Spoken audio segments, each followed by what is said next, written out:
issue very quickly is to talk about deficit spending for snow and ice, just because it's timely. The bottom line is that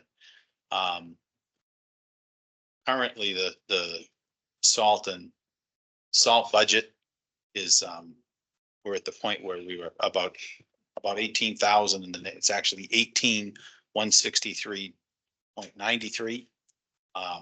The highway surveyor placed an order for, he said he thinks it's about 28,000 additional after these numbers. So we're somewhere 45 to 50,000 in the red, which is not atypical for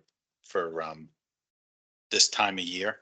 So normally we vote to deficit spend, and in the past they would just vote to deficit spend. I always like to put a number on it, and knowing that we're about 50K in, 50K would bring us to zero. I was going to make a motion to authorize the spending up to another 100,000 of snow and ice. I'm sorry, for salt and calcium. Up to an additional 100,000 on top of the previous.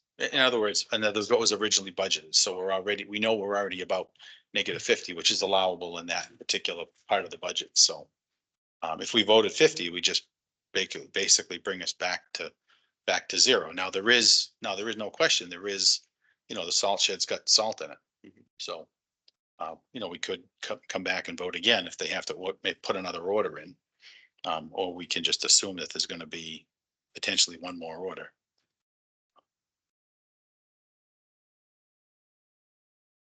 So we can either table it until Wednesday, or we can take a vote now, whatever you'd like to do. If nobody makes a motion, then I'm gonna just table it till Wednesday. Yeah. If we table it to Wednesday, I'd like to see year-over-year comparisons of orders, usage, cost, just to make sure we understand how we're, because I mean, we usually do it. So to Mike's point, we usually go deficit spend by design, which is not a bad thing. But I think from if you think about the DLS study and quarterly reviews, things like that, this would be one of those things we will understand coming into it. So I want to see sort of where we are comparative to historical, but I'm okay with even making the motion. I just would like that information. Yeah, well, I think that goes without saying. And I had that conversation with the highway surveyor this morning, and we need a historical history, because we're all, I mean, I've been through this before. Mike, you went a long time ago, but none of the others really. I mean, last year was atypical. Last year was atypical. It was atypical.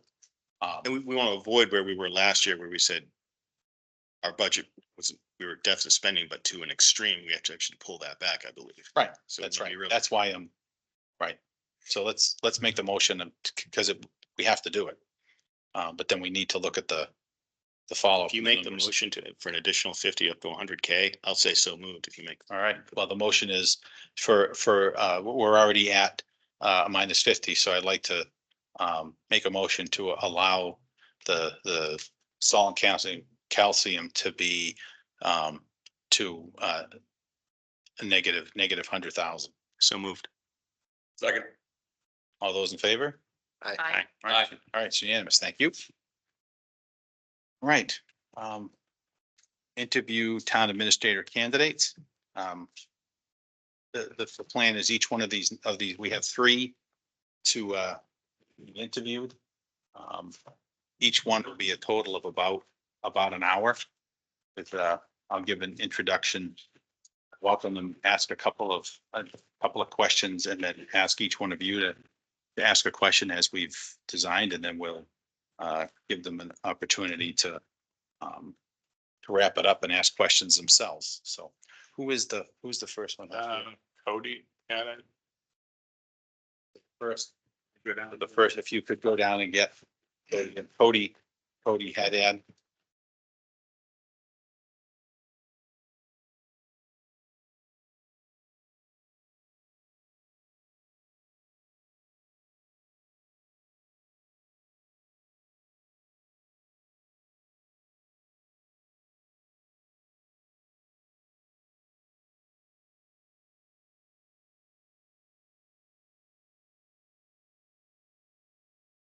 moved it. Yeah.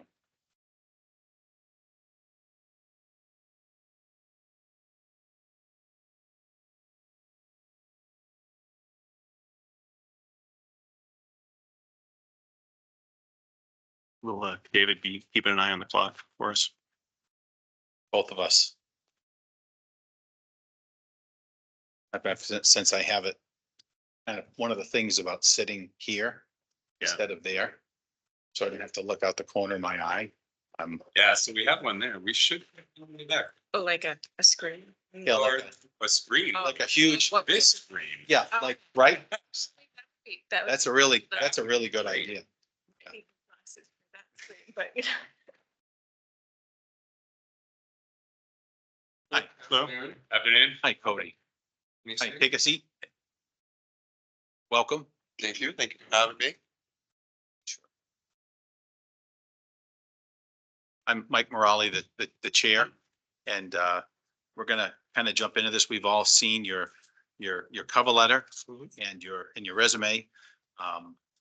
Obviously, this has been a long process, and you've already been interviewed by our screening committee. So the goal today is for us to get to know you, and ultimately we have to make a choice between the candidates, the best fit for Mendon. So I'm gonna ask you a question. We don't need you to give.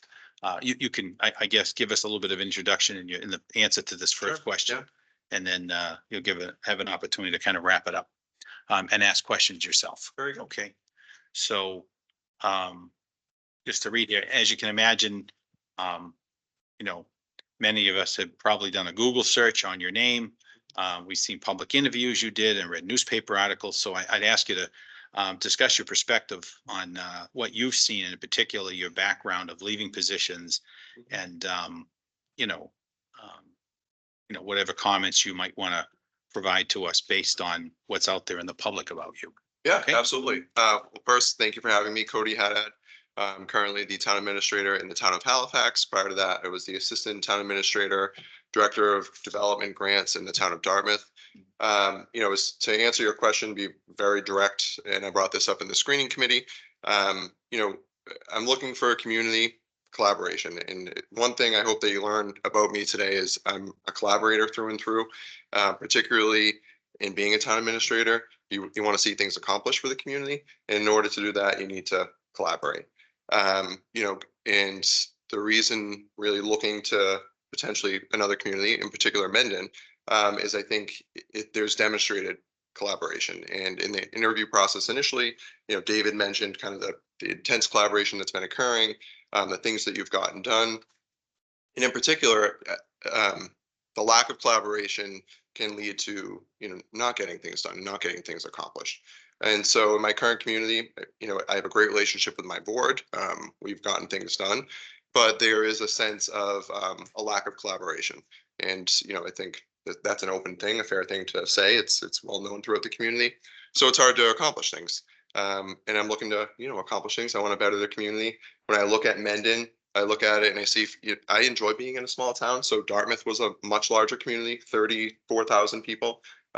Halifax is much smaller, 7,800, very similar to Mendon in budget size. And I really enjoy the small town aspect of it. But then I see what Mendon has done, and you're progressive in many different manners. You're changing your highway surveyor to an appointed highway director. Halifax still has an elected highway surveyor. You have online licensing and permitting. You just did a master plan. These are all really good things, progressive things that allow for a community to excel, and things that Mendon has done. So it's really I view as a fit for me to come in and help you further accomplish all of those goals. Is there anything else about your previous experience that you want us to know? I think it's been very broad, in that, like I said, as the town administrator in Halifax, I oversee day-to-day operations, HR. We don't have any sort of professional planning staff. So again, that's another thing that you have some part-time professional planning staff here in Mendon. But we've been very successful in my time there. While it has been short, and I do recognize that as a concern that you rightfully have. But I think in order for I'm looking for a good fit, and I see Mendon as a good fit. Halifax was my first town administrator role, right? I had been the assistant in Dartmouth. But there's a difference. There's certainly a difference in recognizing that. In Halifax, we have an elected treasurer collector. And there's just been a history that you can't necessarily get through an interview process that departments like to operate independently in a silo. And one of the things that I was able to, and one of the things I really brought out during my interview process here, and some of the questions I asked the screening committee was to further get into that, is that how Mendon operates? Is it more of a collaborative process? And what I got was, it is a much more collaborative process. And that's somewhere I see myself coming in and being much more successful. Okay. Thanks. Sure. I'm Elena Brugos. I'm Vice Chair of the Select Board. So how will you engage with residents to understand their needs, and what strategies would you implement to maintain and improve the quality of life while preserving the town's unique character? Absolutely. That's a great question. And it's one of the things really identified in your master plan as I went through it. There's a need for further growth and development, but how do you do that in a way of smart growth or smart development where you keep those characteristics that the town really cherishes? And it's exactly that, getting out, communicating with the public. In my time in Dartmouth, one of the things that I did was implemented an engagement portal online. So it was called Engage Dartmouth. It was a separate website. What you see a lot nowadays is, people turn to social media, and it can be a very powerful tool when used correctly. But a lot of misinformation gets out there. So I identified the need in Dartmouth. Let's create a central place to get the information out there. And so we created Engage Dartmouth, and it was a place where if you were looking for the facts, you could go get that information on that website. We really pushed it. Big projects going on, but also we had it's called What the Fact page. And it was, you could go in and you could ask any sort of question, and you were guaranteed a response within 24 hours. And typically I would be the one responsible for responding. Certainly didn't know every single answer, but I would reach out to the departments to get that answer. More recently in Halifax, what I've done is I created a show called Cody's Corner. It's on YouTube if you've seen it. And it's really just a way to keep the public informed, because there's so many good things going on in towns, but a lot of times you only hear the bad. So it's important to keep the residents informed and let them know, yeah, there are a lot of good things going on. And from that, I've actually gotten a lot of feedback about several different things. People, oh, I didn't even realize the town was working on this. And hey, what about this? Have you guys thought about this? So engage in that way. And then also I try to attend various boards and committees to get the feedback, because the residents that are involved, and you're more connected, and then I get that information, can try to bring it big picture all together with the goals of the community as a whole. Thank you. This would be around budget and finance. So what unique budget challenges does Mendon have, and how would you approach addressing them? The follow-up to how will you engage and collaborate with the school district? Yes, that's a very good question. I think it's a challenge that many municipalities across the state are facing, in particular smaller towns. With new growth is, there's some growth in Mendon, absolutely. But as we go into there's some sort of economic slowdown occurring. We're seeing at the state level with recent budget cuts, the governor's budget. So you have to be creative. We have to make sure not be relying on one particular source of revenue, and making sure that we're diversifying our tax base where possible. There may be opportunities to redevelop areas in particular. The master plan, back to that. I think it's important to try to implement some sort of, and you have the land use committee, which is great, but in Dartmouth, I oversaw the master plan process, and we implemented a master plan committee that was there for the next 10 years to make sure we were making progress on it and identifying our top goals that we would continue to work on. So just exploring different opportunities, really, in particular, it's a challenge that Mendon will face. We're limited. Prop 2.5 is always a challenge for municipalities with, costs are increasing at a much higher rate than 2.5%, and without, much new growth. So $300,000 or $400,000 is what you guys have been averaging in the past few years. It's difficult to sustain budgets. So efficiencies, it's one of the things I've done in Halifax and in Dartmouth, is look for efficiencies in governmental operations. You did online licensing and permitting, as I mentioned, that's a great efficiency. One of the other items that I asked our department heads to do in both communities was look at your operation. You know your operation best. Go in and identify if you were to make changes, what would those changes be? And so what we were able to do in Dartmouth was we combined a few positions. What you're seeing a trend in municipal government is less overall staff, but more qualified staff is what you're typically seeing. So where can we make those efficiencies? There's technological things that we can change. And back to your question, the second part of the question with the schools, it's so important, right? Schools are 50 to 60% of your budget. And a lot of communities want to operate in that silo, and you can't do it. You need to be collaborative. So we had a great relationship in Dartmouth. And when I got to Halifax, their relationship wasn't the best. There wasn't really that consistent meeting. Halifax has a regional school district similar to Mendon. And immediately I went in and I said, well, let's set up regular meetings, myself, the superintendent, our accountant in Halifax, and then the assistant superintendent for finance of the school district. And sometimes those meetings are going to be digging into, budget concerns, projections, or sometimes it's, hey, what's the school department up to this month? But just creating that relationship and regularly communicating is really important, imperative, because there's such a large part of the budget, and we're all one entity. While maybe a regional school district or the school department in the town, we're all here for the betterment of the community, which I think is very important to remember.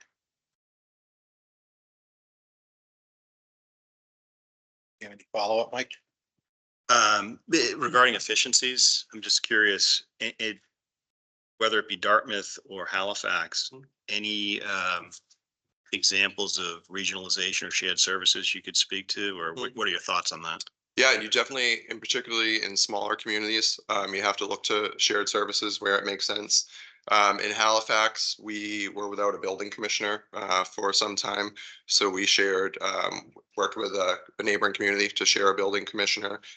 We ended up finding someone we brought on, but since then we're working on a shared services agreement to work on each other if one's out of town or unavailable. So in that sense, also in Halifax, we've worked to regionalize our public health. So the town actually serves as the host community for, it's called the Public Health Excellence Grant. And what that is, there's set requirements, so many inspections a health department has to do annually, food inspections, so on and so forth. But what the state has said is if you want to go above and beyond that, we'll give you some funding to do it. And we took advantage of it in Halifax. A great health director who was really taking the lead on it. But I worked on an intermunicipal agreement with 5 other communities, so Middleborough, Rainham, Bridgewater, West Bridgewater, and East Bridgewater. And it's been great. And the service is just expanded for all of us. We're all benefiting as a result of it, which has been excellent. And really just the, collaboration. I have a good relationship with the neighboring town administrators in the community that I'm currently in, just bouncing ideas off of each other. We have a landfill that in Halifax that actually sits on partially Halifax, partially Bridgewater. So we're always collaborating on that. We have some new permitting coming forward. So we set up joint meetings, myself, their town manager, and the applicant, just to work together. So we're on the same page. So definitely important to collaborate where you can. And if there's efficiencies that we can identify, certainly. Halifax is working on a new council on aging, which again, very applicable to what you guys are doing here.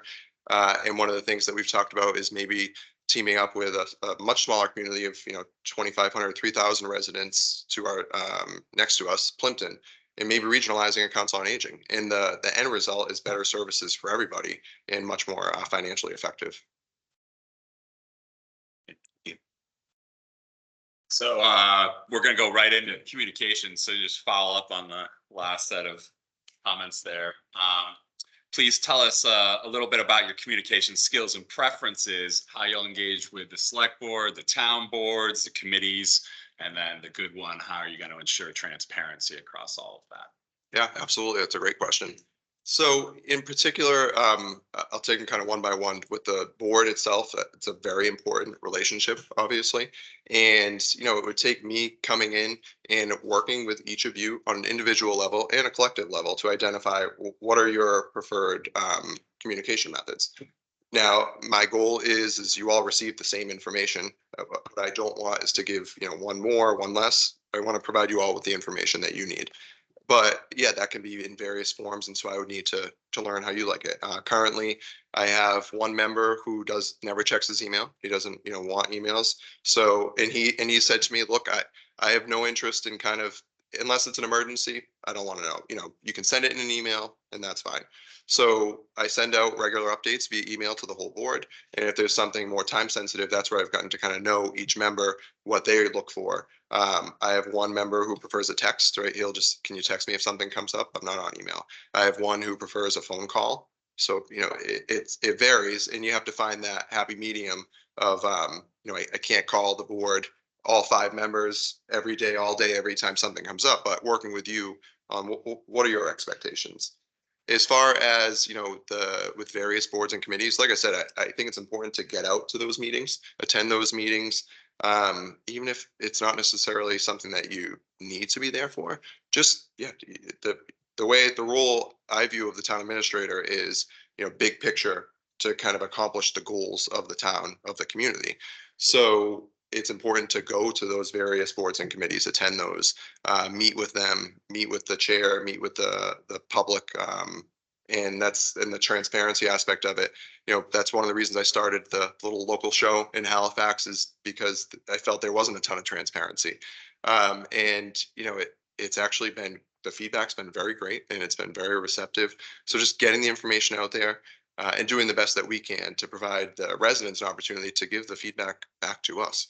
And that goes from the board, that goes to department heads. Keeping the staff informed is so important too, because the last thing you want is to, we're working on this, but the staff don't even know about it, right? So department head meetings, it's something, I have department head meetings monthly in Halifax, and it's an opportunity for me to give everyone an update. This is what we're working on. This is kind of big picture things, but also I have everyone go around and give a brief update on what are they working on.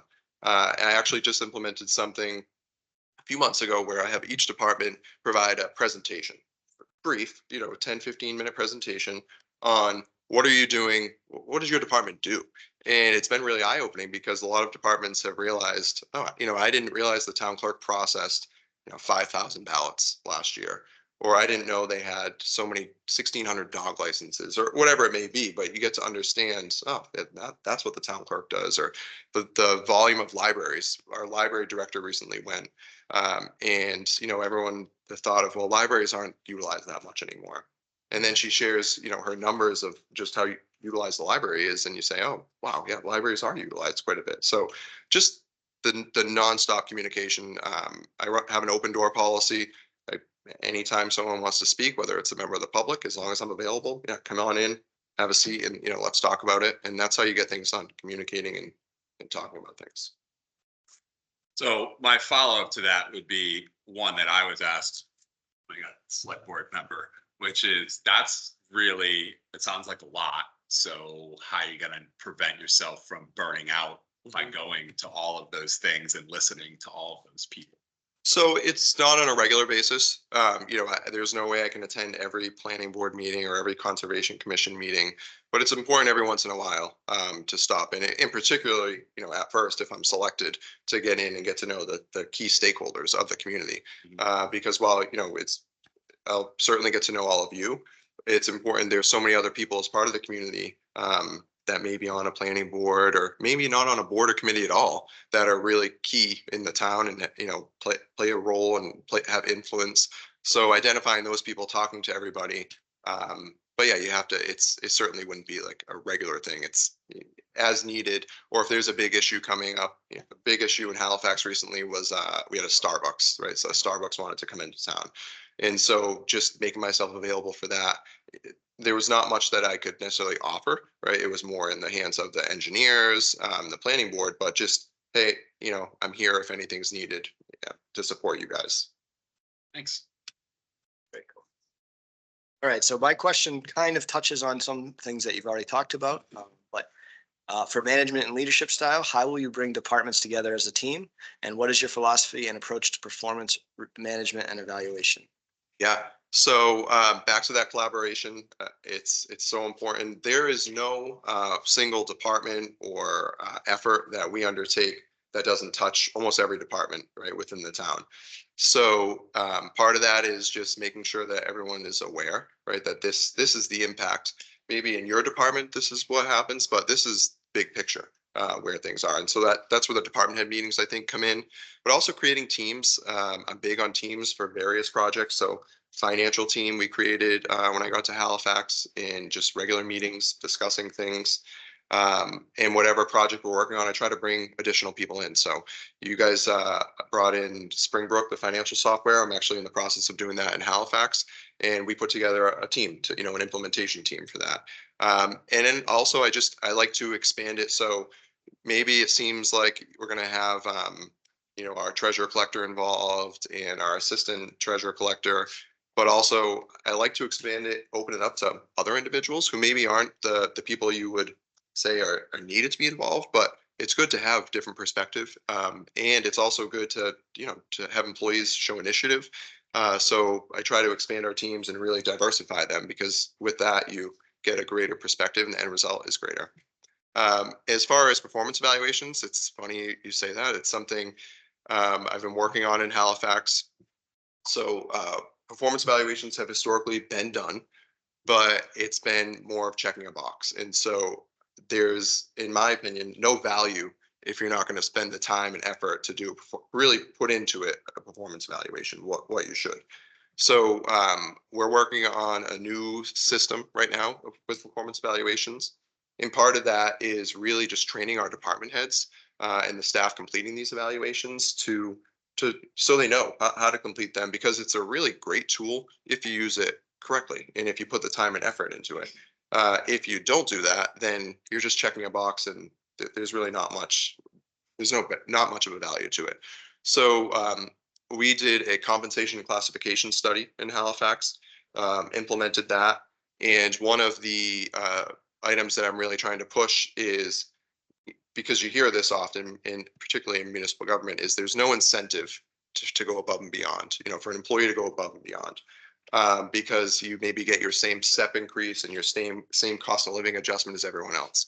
So what I've tried to do and working on in Halifax is everyone gets a cost of living adjustment, whatever that's decided to be annually. But a step increase from one step to another, that shouldn't be just a given. You should earn that. That's, in my mind, that's a merit increase.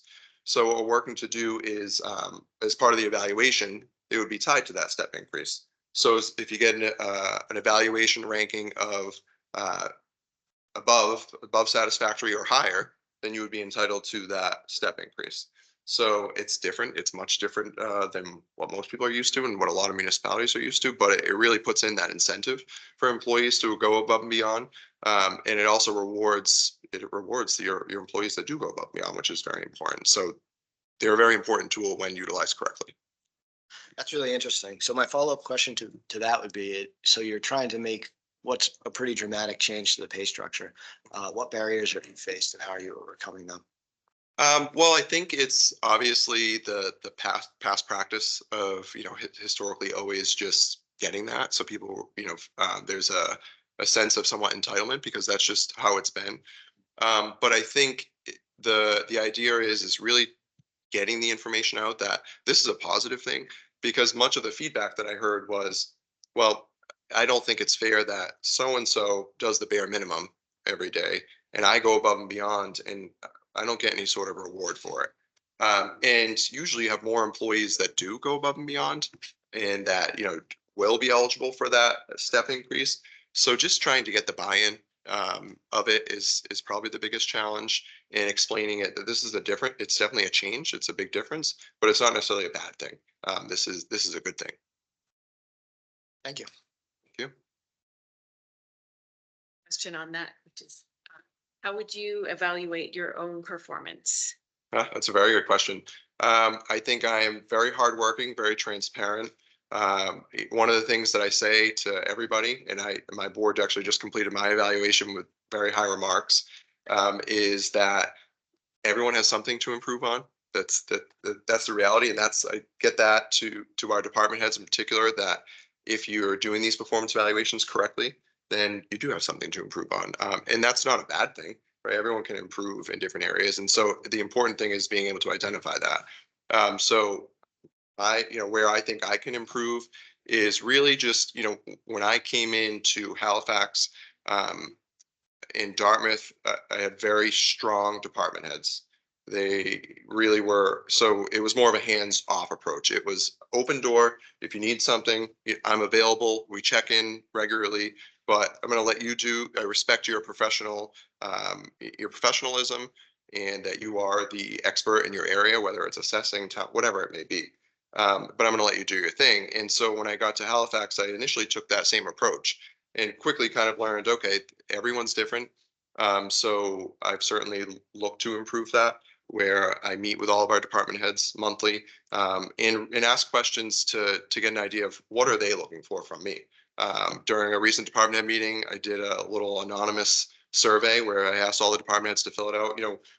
What do you think I need to improve on, or what are things that you think I'm doing well? What would you like to see differently? And so that's where I kind of got that feedback and said, okay, I need to be a little bit more involved in some of the departments. So that, one of the things I think that is a good attribute of mine is I'm open to that, right? I understand and I want that feedback, because without that feedback, I'm not going to improve. I want to improve, and I want that feedback. Let's talk about economic development. I know you touched on that earlier, but how would you define your role to identify and execute economic development opportunities? Yeah. So in Dartmouth, that fell under my purview completely. As the director of development, that was community and economic development, and also grants. And they're, variety of tools, very different because they have a very strong commercial base. So it's different there, but just working with the businesses, working with the business community is very important. Being a partner to them, and whether it's setting up regular meetings, whatever it may be, just being there to support them. In Halifax, it's been similar. Primary responsibility of economic development falls on my duties, and it's different there, right? Much smaller community, similar in Mendon. So that's where we look at redevelopment. Are there properties we can redevelop? We have one in town in particular, right kind of in the center of town. It's an abandoned property. There's some long history about non-competes and things, so it's sat abandoned. And one of the goals of the board is we want to see this developed. We want to, whatever it may be, but we want to see it cleaned up. So utilizing some of those economic development ideas of contacting the owner, working with the owner in particular, sitting down, what can we do? We want to be a partner here with you. We want to see you be successful, but we also, the town has a vested interest in this too, to clean this up. So we floated different ideas out, like TIFs, tax incremental financing, to give some sort of, there's a good reason for them to take advantage of it, economical reason. So you can utilize different things like that. I did that in Dartmouth. But you do have to have very good basis for why you're going to do that, because then you open it up. Well, everyone will want some sort of tax break. So you need to have defined why you're going to grant that, an application process. It's something we worked in Dartmouth to implement. In Dartmouth, malls across the country have failed, as we all know. And certainly Dartmouth didn't, and they did very well. And not because, just of the efforts of the town, but they were certainly partly because of our efforts, because we constantly communicated. And we worked with them and said, what can we do because we don't want to lose you, right? You're a huge draw to the community, to the tax base. When people come to the mall, they maybe go out to eat. And so work that relationship with them. Your master plan is a great tool. That the fact that you have an updated master plan, it's certainly not going to be the exact framework of, the next 10 years, but it gives you an idea of this is what the community wants. So how do you implement that? We did a local rapid recovery plan. The state offered it, and the town of Mendon actually did it during COVID. of, what can we do to support our business community? One of the things that I did in Dartmouth was we created our first ever vacant commercial property list. And it was great because we became that one stop where if somebody wanted to locate a business in Dartmouth, they could contact us and we'd say, yeah, we tried to update it about every 6 months. As of June 30th, these were the vacant properties, and we would do the address, whether it was, industrial, light industrial, commercial, retail, the approximate square footage, and then some sort of contact information. And it was very helpful. We shared that with the local chamber of commerce, and then it was a tool to really market the community. Now, was that something that Kevin Kuros and the governor's council or the governor's office reached out to you about? Is that something you came up with on your own? No, we actually, the idea of creating the vacant property was actually an idea that I came up with. I was looking at the data that we were being given as part of this local rapid recovery plan. And it was nice that we had that data, but my thought was, what can we do above and beyond with this? And so I asked our consultant at the time, would there be a way to extract this data? It was in a GIS layer. Can we extract this data and, create just an Excel sheet that we post? And they helped us really with that initial aspect of it. And then we continue to update it about every 6 months, like I said. So that's Dartmouth, but how long have you been, just for everybody's edification, how long have you been in Halifax? A little over a year. A little over a year. So can you give me a specific example that from an economic development standpoint of something that you've grabbed a hold of, piloted, and where you're at with that within the community that you're working in right now? Yeah, absolutely. Well, the property in the center of town is something we're actively working on, is getting that cleaned up. The landfill, while it may not sound like economic development per se, it is. It's in a small town. There's not a lot of business in Halifax. 20, 30 businesses. There's not business. So the landfill it's actually a large business, and it's not landfill in a traditional sense where they're not bringing solid waste in. They're actually bringing contaminated soils that are they're putting them there. And so what I did was I worked with the operator there of, the town has approved this prior to me being here. But what can we do to benefit the town, right? Because this mutually beneficial relationship, you are benefiting, you're using our roads, consistently 60 to 80 trucks a day coming in.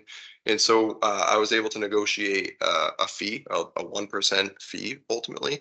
So of all the soils that come in, we get a 1% of the revenue that they bring into the town. So it's averaging about $10,000 a month.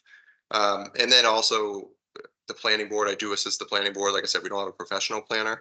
So I've assisted the planning board with that Starbucks and not Dunkin' Donuts, Starbucks, and it's a auto parts store. So assisting them with their review. As part of my role in Dartmouth, I also assisted our zoning board of appeals. So I have some knowledge on zoning. So assisting them with that and just trying to make it a more business friendly place. The permitting process, streamlining the permitting process. Prior to me getting to Halifax, it wasn't necessarily, if someone wanted to open a business, you didn't know where to start or where to end. Maybe one business would start with the Conservation Commission, another one may start with the planning board.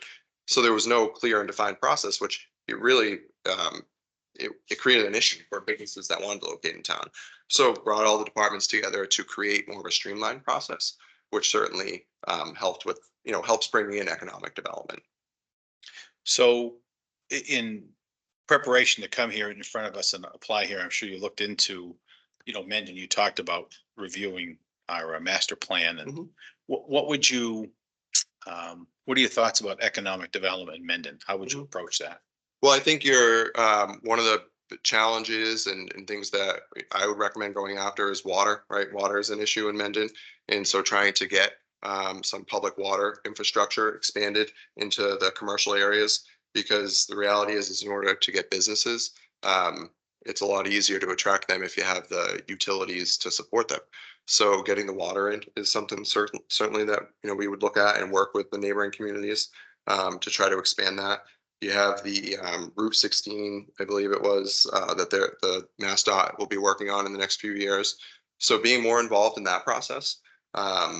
are there ways to bring in the business community to that process? And I think they're pretty close to through the design phase, but you can still kind of work with them and maybe, have the town's voice heard to make it more development friendly in the places that the town has identified or that, you would like to see. So, yeah, I think those are probably two of the bigger things that I would go after. Okay. Have a follow-up, Mike? Sure. Well, it could have been a follow-up and across maybe 3 or 4 of these questions, but it might be more general now to say, I'm just more curious on your perspective on use of data analytics and information in running the town. Do you have any thoughts on, or either examples of what you do or what you would want to do in that Yeah. space? It's a very good idea, and I think you need to utilize. I'm very data driven. It's been one of the things that I've implemented in budgeting in Halifax. So prior to my arrival, the town didn't have any sort of trends. They didn't really no official trends monitoring system. Didn't forecast out beyond the next year. And department requests for operational budgets would really just be thrown out there, not based on data. And so one of the things I've asked departments to do is, if there's a change in particular, if there's a change in your budget or an operation, what is the data that supports that? Whether it's the police department or fire department in call volume, analyzing that data. It could be, things that I touched on earlier with like the ballots in the election season, reviewing that data and analyzing it. And then, right, looking at different opportunities. Do we need, staff? Is staff the option? Do we need software? Whatever it may be, and really utilizing consultants, particularly as a small town, you have to utilize consultants in some areas. We can't have all of the experts in-house. We utilize what we can in-house, but not being afraid to go out to consultants to bring them in to help us, identify solutions. So budgeting has been the main area that I've used data in order to create budget requests and to be able to back that information up. So, but I think it's really expanding to even more. And it's a nice tool because it helps you when we get to the finance committee, when we get to the select board, justify, what we're looking to do, but also when we get to town meeting. This is why we're looking to do it. We're not just throwing it out there because so-and-so thinks, they need additional hours or whatever it is, but this is the data to back it up. And this is in comparable communities is very important too. This is how, such and such community, and every town's going to do it differently, certainly. But you can look at different communities for ideas and use that information. Thank you. All right. One more Sure, quick sure. follow-up. So you mentioned at your one of your previous roles, you were responsible for grant writing in Dartmouth. So what do you see the role of the town administrator as in terms of securing grants for the town moving forward? Yeah, I think it's a primary goal, responsibility of the town administrator to secure those grants and work with departments, boards, committees, identify, what grants do we want to go after, right? What grants make sense? One of the challenges that I see in particular in smaller communities, and Halifax, we have this challenge is we can go out and secure quite a few grants. There's a lot of grant funding out there right now, but do we need it, right? We want to go after things that align with what the town's looking to accomplish and who's going to manage the grant itself. So I view my role as managing some of the projects and some of the grants, but there's some, whether it's a highway department project, who's going to manage that because there's limited human resources in towns. So being smart about what grants we go after and which projects we're going to take on, but it certainly would be a primary goal and responsibility. In Halifax, I've secured 2 community compact grants, one to do a human resources study, one to do a compensation and classification study. I got a IT grant to implement online licensing and permitting. Submitted a MassWorks grant to update, to do some intersection upgrades at one of our main intersections, over $1 million.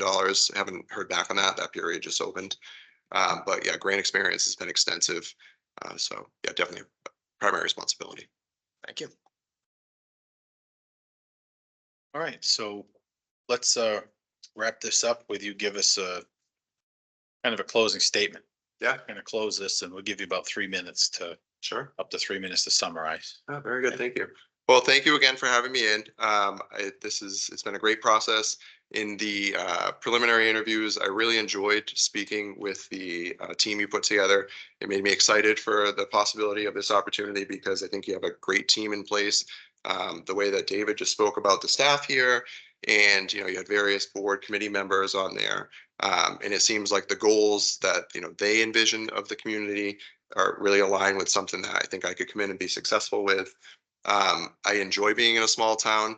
I understand the question about only being in Halifax for the past year. It's certainly a valid question, but I do think what Mendon has to offer would be an opportunity for me to come in and be here for the long term. I don't want to, have to go through this process. As you know, this is a long process. You don't want to have to go through it. So I want to find a community where I'm going to be there. And I think the things that you've done just really are progressive, in particular for a small town, and something that I want to be a part of and be successful with. And so, yeah, I look forward to, if you have any other questions for me, even after this, please reach out. And like I said, just collaboration is very important to me. And that, selected, that's really my number one thing that you will notice. I'm a very big collaborator, from head to toe. All right. Any other questions for me? Do you have any questions for us? So recently, if you don't mind. Sure. You had, That's why I asked.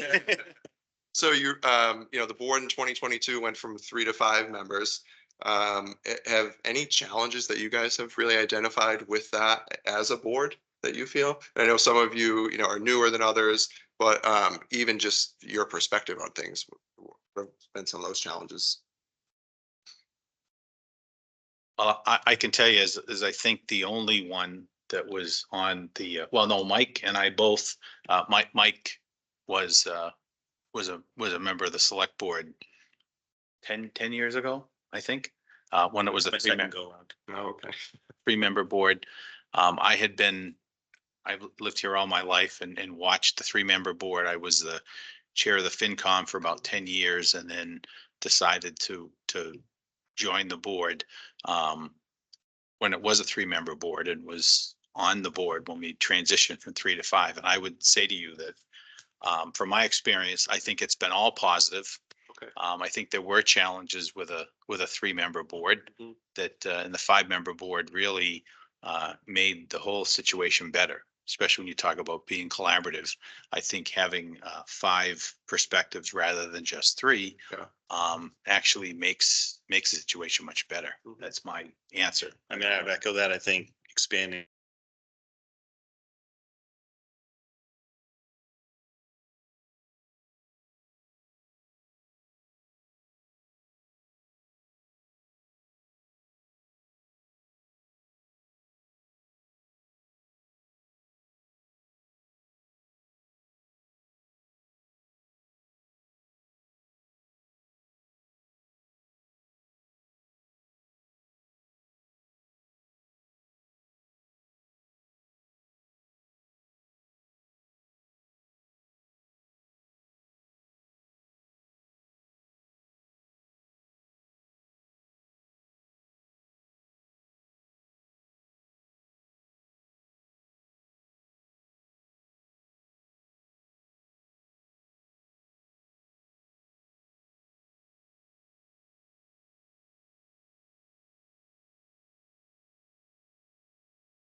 Welcome. Maggie Clark, I'm Mike Morale. I'm the chair of the select board. Thank you for applying and happy that you got to this last step. So I want to welcome you to Mendon. Thank you for And, having me. Yeah.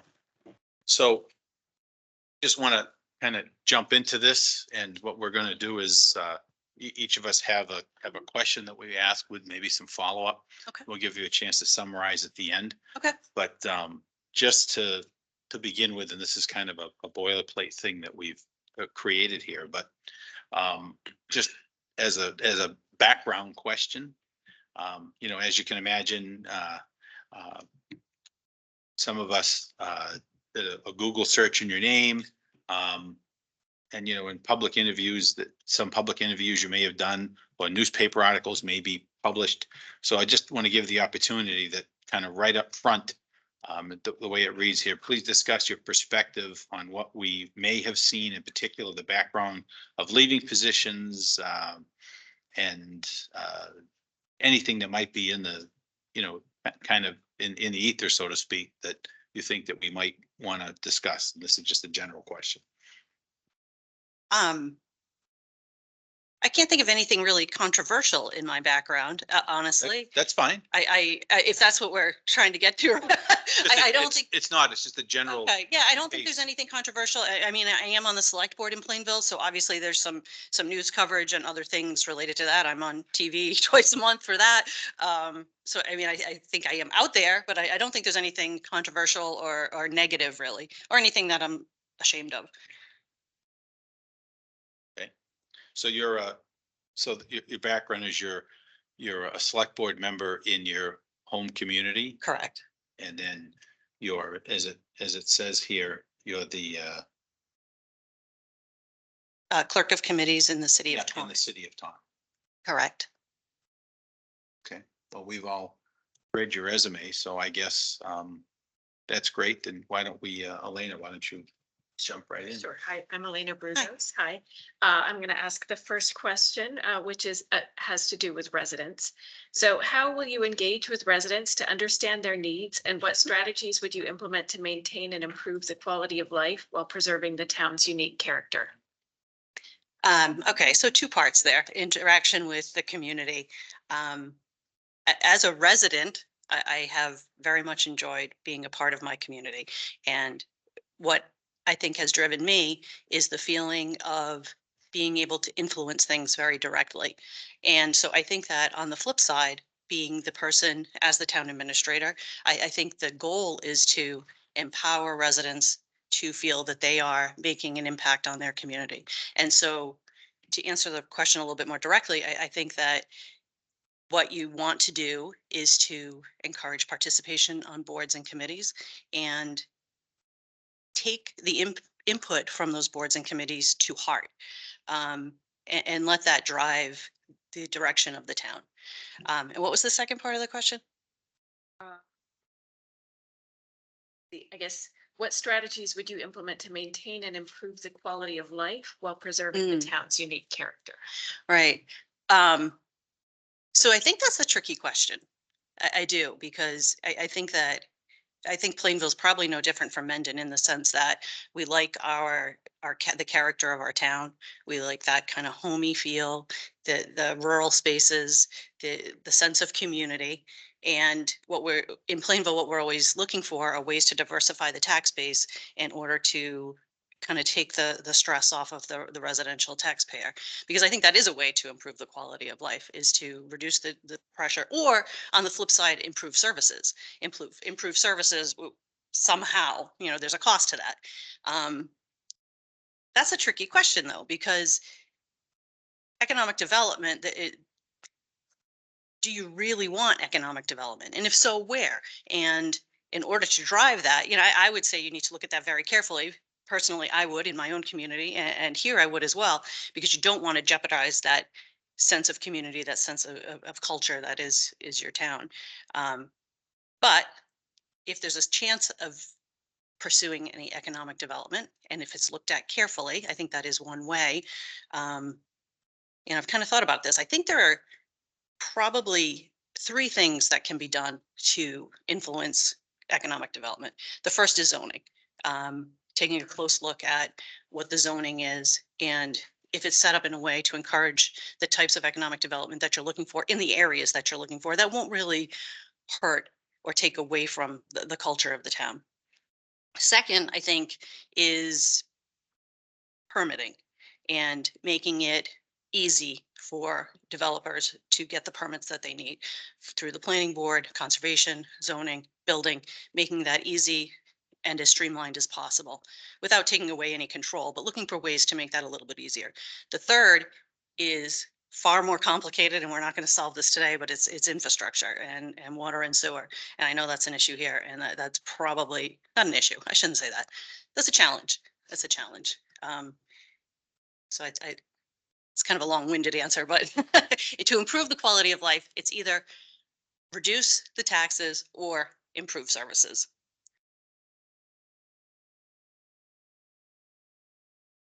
Anybody follow up to that? All right, Mike. Hi, Mike Goddard. Hi.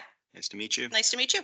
I actually have, as a preface to before the question, Sure. can you explain to me, clerk of committees, what that role Sure. is and what it entails? Sure, I know, because I wish they would change the title of it because I don't know that it really captures what my job is.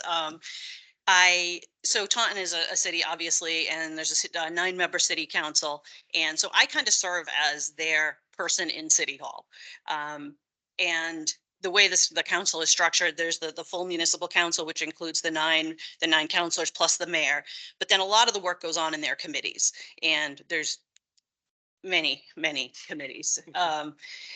So I handle all of that. I handle everything that gets referred to committee and then making sure it gets put on an agenda if they so choose, and seeing that through, making sure whatever motions they make are followed through with, preparing documents for them, doing research for them. I have something I should be doing come Tuesday, just looking into other communities, information that they'd like to gather prior to their meeting in order to help them be the most effective council they can be. My question has to do with budgeting and finance. Okay. What unique budget challenges does Mendon have, and how would you approach addressing them? How will you engage and collaborate with the school district? Okay. I think I kind of touched upon it. I think your challenges are no different, no offense, but from most towns. I think that you have a small tax base, a small primarily residential tax base, and expanding that tax base is the challenge. That's how I see it. That's the primary challenge.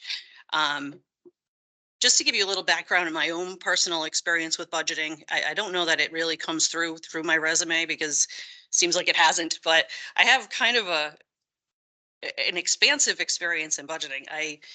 Back to when I was a youngster and I worked in the technology area, I would have to have budgets for my projects, make sure that those projects came through on time. I was on the school committee and had to, oversaw the school committee's budget through the whole budget hearing process, so on and so forth. There, I've done departmental budgets through the building, planning, zoning, facility maintenance, those departments in Plainville. I'm in charge of my own budget in Taunton. I've done some project budgets. I was involved in our building we had a new town hall and public safety building. And I was the chairman of that committee. So we were in charge of the budget for that, came in under budget. And in Taunton, obviously I'm not in charge of the budget for the entire city of Taunton, but I am in the room for all of the budget hearings. And so I think that's given me almost a college education, if you will, on budgeting on a large scale. So, that being said, the school budget is such a big part of the budget. I think it's so important to have the conversations going early. I think that's part of the way to success, because I've seen it go both ways. I've seen situations, especially in Plainville, where we were in a really, really, really tough budget situation, and the schools had some really big asks, and it was really far apart early on. And whereas what we should have been doing early on is having conversations about how it was going to be a really tough budget process, so that the schools would be kind of having their expectations set early. So in a regional school district, it makes it a little bit more complicated, of course, because you're not dealing directly with the schools per se, and your control is limited. So it does make it a little bit more challenging. But I think the same theory applies. Early conversations, early and often, is the way to go. Just a quick follow-up. Sure. Have you in either Plainville or Taunton had any engagement around shared services, regionalization of town services? And what's your thought around those? Around shared services, I love the idea of shared services. And I think, though, the way I look at it is not so much from a budget savings perspective as it is from a service improvement standard. I think that oftentimes shared services doesn't save the money that you think it's going to, but you get more bang for your buck this way. In Plainville, we have a shared animal control officer, which we share with the town of Rentham. That's big for us because it's really hard for us to afford that type of service, and so we get much more for our money. We also have a shared veteran service agent who we share with North Attleboro. Again, same kind of thing. It's very difficult for us to afford those types of things, but sharing it with another town goes a long way. I was on a committee in Plainville where we looked at, it's not the same as here in Mendon, but our pre-K through 6 is a local school district, and then 7 through 12, they go to KP, it's regional. So I was on a committee where we started looking at the possibility of regionalizing the entire school system. It's complicated because there's a lot of moving parts and a lot of it's outside of our control, but I'm a fan of it as a rule, but it can be complicated. Thank you.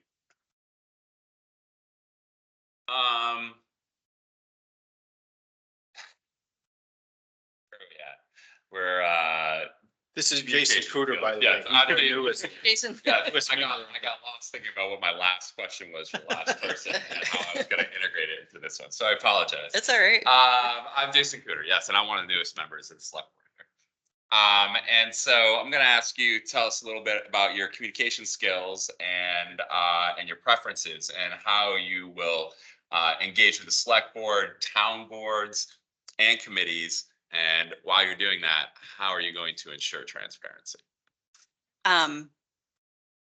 So I mean, my own personal preference for communication is I love email. I in Taunton, I think they probably think I'm way over the top in that I send them everything. But I think it's important, and I don't think it's my job to filter what gets to the council. I think it's my job just to serve as a conduit. Honestly, I think that they're the ones in a decision-making position. It's not me in that job. I'm simply acting as a conduit. Now, I will say, not all of them are great with checking their email. That's fine. Everybody's got a personal style that I like email. It works great for me. It doesn't work great for all of them. And so there are those who I need to reach out to with a personal phone call or with a personal text message. I usually give them a little time. I've kind of felt them out now that I've been working there for a while, and I kind of know what works for each of them. So the same theory would apply, I would say, to working with the select board. I think the same theory would apply. I do like email. I will probably continue to like email, but if that is not what works for all of you or one of you or a couple, I think that is my job to figure out what works for you. Because again, I think as a town administrator, it's important that I'm just providing you as much information as I can to assist you to make the best decisions that you can. That's how I see the role. As far as working with boards and committees, that's a little bit more complicated because there's more people involved, and I don't know that the town administrator would be personally sending information to a member of the Conservation Commission. Maybe from time to time that would happen, but certainly with the chairman, as it applies, I think email is great. It really is, but there's always other methods, depending on the person's preference. As far as transparency, I feel very strongly about transparency, and this is going to sound really corny, and it's fine. Part of the reason I really have enjoyed working in local government is that I love the fact that people can directly influence their community. I love that. And I love a town meeting, and I love the theory that someone can stand up and make a motion and change things in a different direction. I love it. However, for that to work, people need to know what's going on. There's no, that's the way I see it. And so the more that we do to make sure that everybody knows what's going on, knows what we're discussing, understands the facts of the case, so to speak, I think the better off that the town is. I think that it's good for democracy in general. I think that it supports the whole town form of government. And that's truthfully like a value that I hold. And so I think that in the position of town administrator, I think that it's important that we look for always improving the communication with the town, always improving our level of transparency, always looking for ways to continue to put more information out there so that people who want to find it can find it easily. And there's no shortage of ways to do that now. There's no shortage of ways. There's social media, there's email, there's the website. There's no shortage of ways to do that. So, follow-up. Given so many different ways to Mhm. do all of that, and given that there's such a high burden to communicate with so many different people, how do you prevent yourself from burning out? Well, I don't think the town administrator is a one-person show. Okay. I think that there's department heads, right? And I think that what's important is that there's an understanding that that's the kind of the culture. The culture is that we're open. The culture is that we're putting things out there. And so I don't think the onus is 100% on the town administrator. I think it becomes the way it's done. That's the way it's done through and making sure that we're encouraging those boards and committees to share information. Yeah. Can I just interject here? And we talk about boards and committees, but I'm also talking about department heads as far as employees. Okay. Full-time employees that work within the town. Okay. Communicate and the whole issue of communication between you as the basically running the day to day and all of the employees. Yep. Okay. Yeah. So that is a different, right. That's a different angle. That is true. That is a different angle. And in that case, yes, the onus is on the town administrator, no doubt about it. I mean, in respect to communication? I think in respect to setting the expectation of communication and I think that there's probably ways to do that. I think that, I don't know, monthly staff meetings or monthly department head meetings. And I think that by me being open and transparent, I hope that that would encourage that type of give and take with the other department heads and staff, not just department heads. It's a small group of people. Right. Right. So I don't see, I would expect that there would be plenty of communication because it's such a small group of people. When I worked in Plainville, it's a little bit bigger, not much bigger, a little bit bigger. And that was the culture. Honestly, everybody was always in communication and there's almost no other way because in a small group of people, I think it has to be all hands on deck. I think that everybody has to be ready to pitch in and there's no other way to do that without creating a team environment, I don't think. That's actually a really good segue onto my question. So, hi, I'm Brendan Shinney. Hi, Brendan. I'm a select board member. So my question is about management and leadership style. So how will you bring departments together as a team? And what are your thoughts and philosophy on approach to performance management and reviews? Yeah. Okay. So building a team is important. I think I do think that's important. The way that I have done things, for better or for worse, is I think that I try to set an expectation that I am willing to do whatever has to be done. And I expect that from everybody else.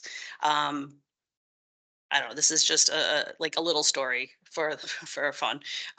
In Plainville, we sold our old police and fire station, and somehow that became my job, was to get that ready to be sold. And it had been occupied for many years and was full of stuff. It was like kind of gross. And, but anyway, that's fine. So it's really not a fabulous job, and I needed some help from the DPW. They came to help me out. They were kind of like, not really that into it. But my philosophy was I showed up, I got on my jeans, I got on my gloves, we're going to do it. And you know what? It went great. I brought them. You know, it was your job to physically clean out. Well, not, no, well, it turned out, but I'm not above that. You know what I mean? Like, that's fine. That's the way it sometimes goes. And I think that if people see that, they tend to respect that. In my experience, they tend to respect that. I feel like you had a second part to your question. So yeah, the second part of my question was about basically performance review. So managing an organization. Yeah. That's a challenge because sometimes I almost think that if you have a high performing person and you have a performance review, and in that performance review, there's some piece of negative feedback that can almost be a demotivator. And so I think that it's a challenge. And I think that, I think my approach would be to do it in a way where I am looking at each person as an individual and making sure that whatever I'm doing is serving as a motivation and not a detraction. Because I do think that's a challenge.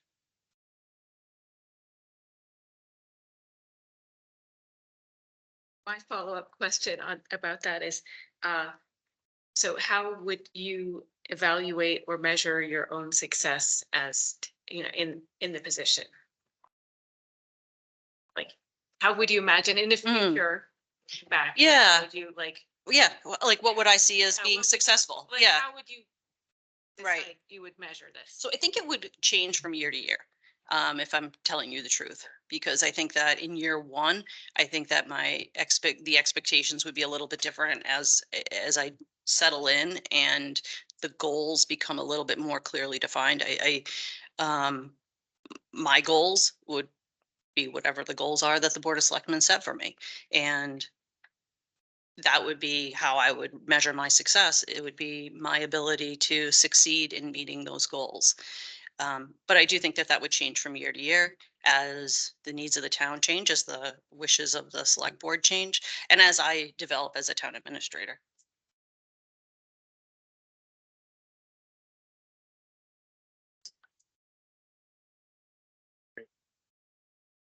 But I want to touch on economic development. As the town administrator, what do you see your role to be in identifying and executing economic development opportunities? Maybe you can talk about in your current job, how you did that and how you see it in Mendon. Yeah, so in my current job, I have very little impact on economic development. I really don't. Even the counselors, frankly, have very little impact on economic development. It's really driven, but that's not really an issue in Taunton, frankly. That's not really an issue. In Plainville, what has worked for us, and I don't know that everyone would say it's worked, because some people would argue that we've become overdeveloped. Honestly, I think that there's two sides to that coin, and why I'm so cognizant of the fact that I would want to be cautious about protecting the character of the town. But what worked really nicely was well, he's retired now, but our director of planning and development was excellent. And he had a really good way of looking to the future and identifying areas where development was ripe. He was excellent. But I think that the town administrator's job would be to support him, support the direction, help to work towards those goals in terms of, there were some votes at town meeting that needed to happen. There were, some zoning changes that needed to happen along the way. And the biggest thing that the town administrator did to contribute to his success was to support him, frankly.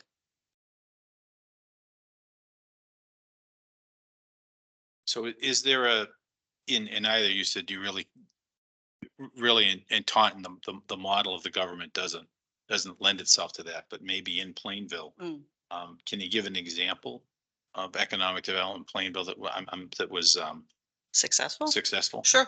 So we we're fortunate that we have, it's Commerce Park. That's, it's a little, very small, commercial industrial park. But we were very lucky to have Thermo Fisher come in and take up residence there. That's probably the most, in my opinion, the most successful economic development that we've had, because the impacts there have been, will be minimal to the town. And what's funny is that the first thing that came in for that location was a trucking depot. And there was a huge amount of concern over that. But what the planning board did at that time, I thought they did an excellent job, actually, was that they crafted some conditions on that permitting and made it much more palatable for the neighbors, because there are some residential neighbors that abut that, and there was a great deal of concern about the noise, the pollution, the everything.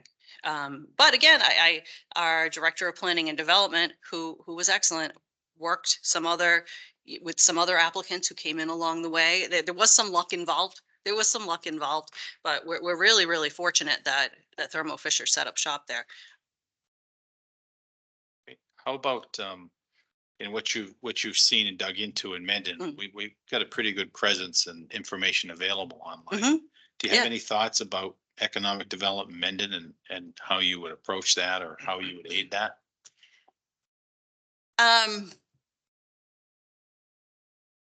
You know, what I thought was interesting is I was looking at your open space plan, and even your open space plan pays homage to economic development. So it's obviously important. Um, it's really difficult for me to sit here and suggest what I think would be the right thing to do. I think that I need to hear from the planning board. I need to hear from all of you what you think the right thing is, because I would be here to serve as your employee, certainly a leader in the town, but a leader at your will. And I don't know that I would, when the time is right, I certainly am not afraid to give my opinions, but I don't know that I'm in a position to do that without hearing from all of you first. Anybody have a follow-up to that or? That is my last question. All right, go ahead. In either select board in Plainville or Taunton, just sort of curious as your perspective on use of data analytics information in within the operations, any examples of how it's being used, and your perspective on how you might use it going forward. I don't know, in Taunton, we've done some analysis on, this is a simple thing, but we looked at, they were looking to give themselves and the mayor a raise. And we did some analysis on other communities and what their council stipends were and what the mayor's salary was, did some analysis on that. We recently, well, when we say we, I'm the one who's done the analysis for them. That's the way it's gone. We did some analysis about so I said how the way they function really is this, the full council, but then they have their committees, and then all of their committees are various numbers of members. There's 3 members, 5 members. And so they wanted to do some analysis on what other cities did in terms of membership for their subcommittees, did some analysis on that. So sure, it's valuable. I can remember in Plainville doing some analysis on the numbers of building permits and the values of building permits in order to kind of project trends. At one point, I was doing the budgeting for the facilities department, which involved looking to budget for electricity and gas, which involved going back and looking at the trends and understanding where it's going in order to come up with a number for the budget. So there's tons of ways to use data and data analysis. I was a math major, so that's that's kind of where I like to go, because that's kind of my jam. But certainly plenty of ways to use data. Thank you. Anybody have?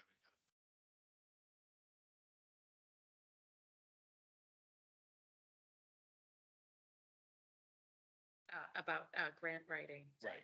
Well, that was Was that your question? That was kind of and I guess this is a follow to economic development. in both of your roles, both on the board in Plainville and in your professional role in Taunton. Can you talk about grant writing, securing grants, and what your success was with that? Yeah, I have limited experience with writing grants. I've assisted in Plainville on a few here and there. I helped the police chief with one once, just as a random kind of a thing, because he needed some assistance, and I helped him with that. There was one small grant I applied for in Plainville and was successful. It was really not a huge deal, but that being said, when budgets are tight, every penny helps. So I was proud to have been able to do that at the time. I think in Taunton, although I'm not involved in any grant writing, they actually have a grant person, they have a person who's dedicated to that, but it has opened my mind to the number of grants available that are possible to apply for. So let's ask you to go into a kind of a closing statement and just give us a pitch as to, why you think you'd be the best fit. Okay. And any questions you might have. Yeah, we'll do, oh, you're right. And Okay. after you do that, we'll certainly open it up for any questions we can answer. Okay. So I'll give you my elevator pitch for myself. I grew up in Rhode Island. I was a math major, as I said. After I graduated from college, I went and I worked for a couple different software companies. Had a fabulous setup for a good career there and enjoyed what I did, and then had my first baby. And a little leave of absence led to 4 babies in total, and my leave of absence became a retirement, I guess. So I was stay-at-home mom for quite a long time, which is great. I was really happy to be able to do that, and I feel lucky that I was able to do that. And as the kids were just a little bit older, I applied for a job at the senior center in Plainville. It was a little part-time job, seemed like something nice to do. And so I worked there for a little while, and I loved it. I loved the people there. I really enjoyed it. Worked there for a time. The contacts I made there led me to another position at the Board of Health. Again, just a little part-time job, which I again enjoyed. The part-time job at the Board of Health led me to a position in the building department. Again, it was a part-time job, a little bigger, but still part-time job. That job became a full-time job, and they rolled in a vast array of different responsibilities: planning, zoning, conservation, economic development, working for him, not doing the economic development myself, but working with him. When we moved into our new buildings, we, for a time, didn't have a facilities manager, so that kind of fell on me. But really enjoyed it, really enjoyed all of it. Kind of on a parallel path, when around the time I worked in the Board of Health, I ran for the school committee, mainly because I had kids and I had a couple beefs at the time. And I thought, you know what, I'm going to run for school committee because I have ideas. So I was elected to the school committee and served there for a time, which is kind of a funny thing because my rationale for running had everything to do with my kids, but it really set me up for a whole new career.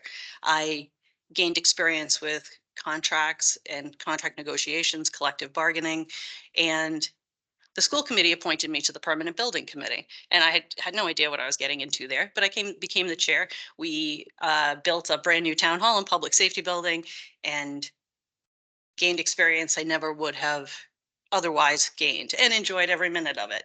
So somewhere throughout all this, I thought, I'm not going back to be a software consultant, let's be honest. And I think I'm going to get my master's in public administration because I think this is what I want to do. So I went and got my master's in public administration, left Plainville to work in Taunton because I felt like I needed to and wanted to kind of expand a little bit, and ended up running for select board. And here I am now. So looking back, I think what makes me a good candidate is that I have a really broad set of experiences, which have been gained through work in many departments in many different ways, through work on projects, work with departments, work in departments. I've gained a really solid understanding of how many departments works and the interconnectedness of it, and kind of the value of the public's participation in their government. So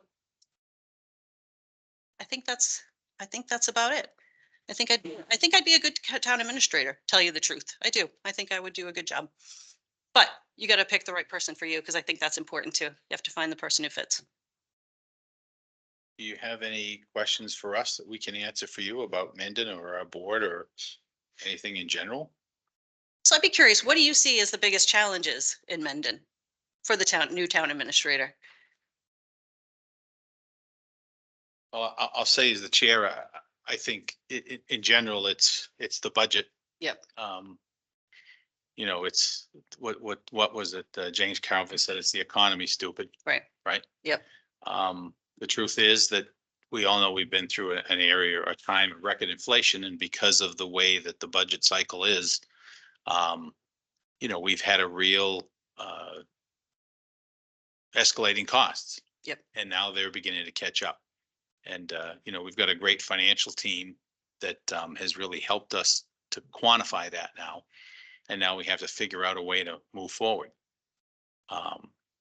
I think, and I think for a town administrator, like anything else, you know, this is a small, very parochial town. It's been around for a long time. It's part of a regional school district. But I think for any new employee, particularly somebody who's coming in to be the boss, you know, there's a culture that, you know, you're going to have to acclimate yourself to and actually, you know, develop relationships with all of your employees, Mhm. you know, and Yep. that's not always an easy thing to do, you know. So I don't know how anybody else feels about that, but My follow-up to that one piece there is that I think the hardest part will be filling David's shoes. He's built a really positive culture amongst the employees here.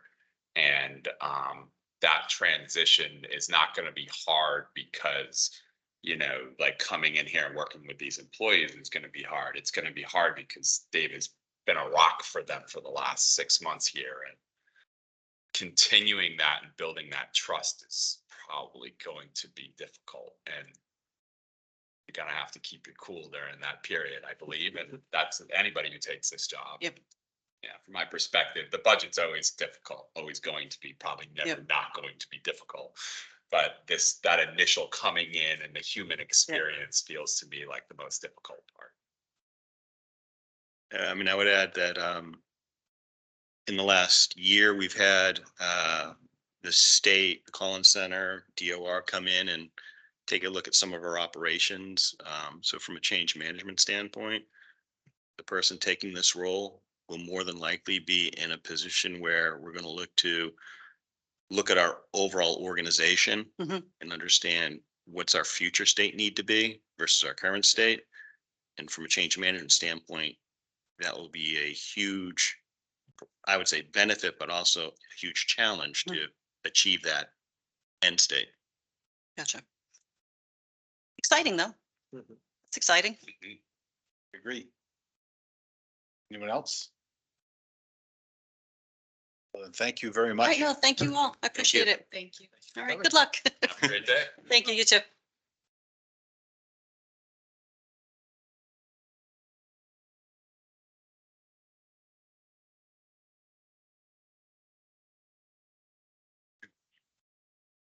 Between sessions. No, I don't think we need to. Yeah, it's still the open meetings. Yeah, right, we're still, right. Take a break and.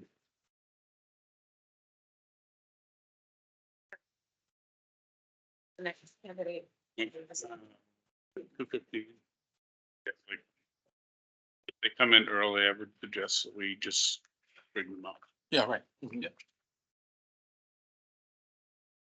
So it's a good idea to get here like 10 or 15 minutes early, Right, just in case.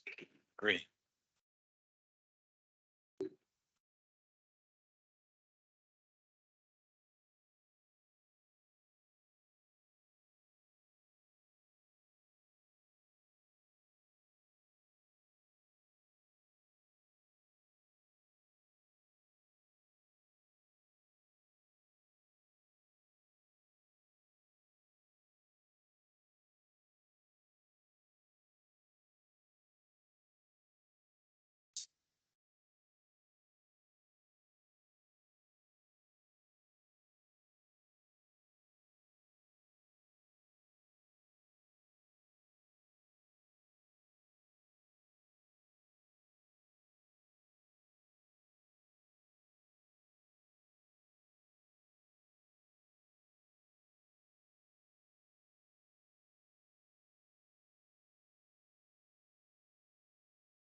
right?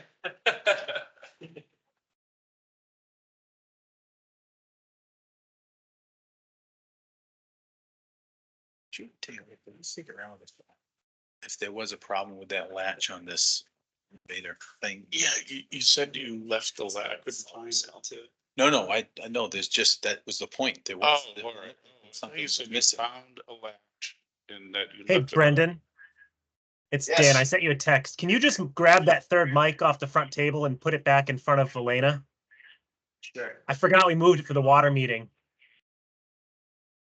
Thanks. Or the one on the side? Doesn't matter. Just, yeah, just put it right there. It's not picking Thanks, up Jerry. her. Thanks. You're saying I don't need an extra mic. I gotta get I don't know what needs to happen. Is it right? It could be that, well, it could be when you, All online bearing with us when we, into like Galleries. What happened is we brought it up.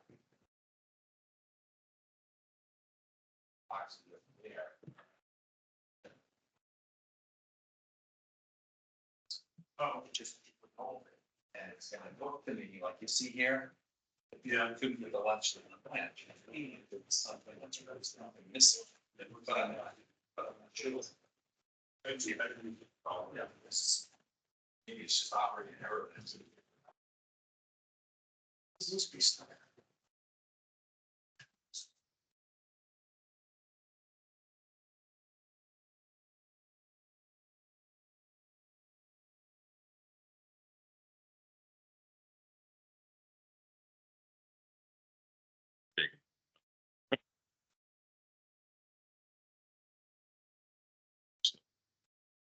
No, no, and Lonnie said, oh, the link's broken, and I was like, that's not the link.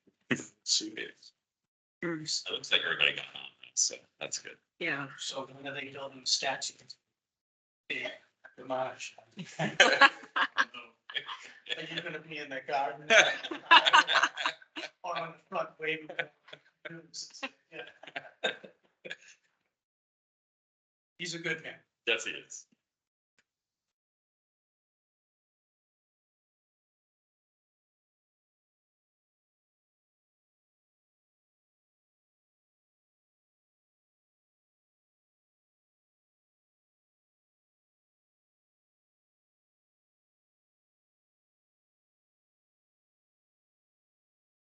we always call that the early warning system.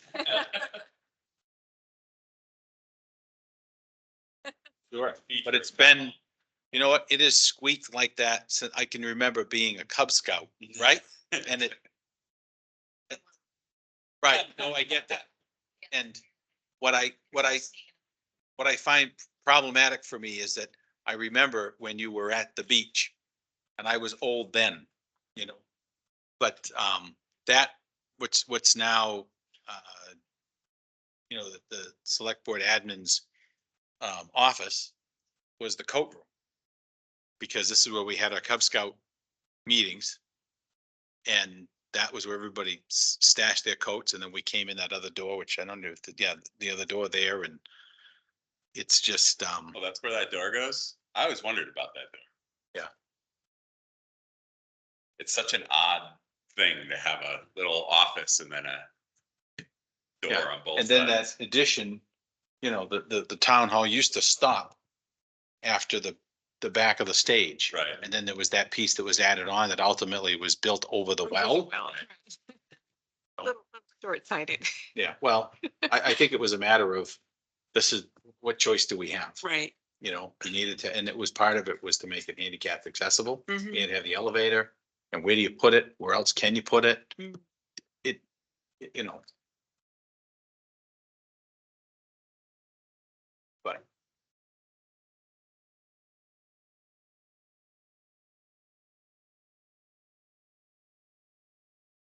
That is a good point, Jody, that you couldn't be a Cub Scout, but now You can. you can, you know.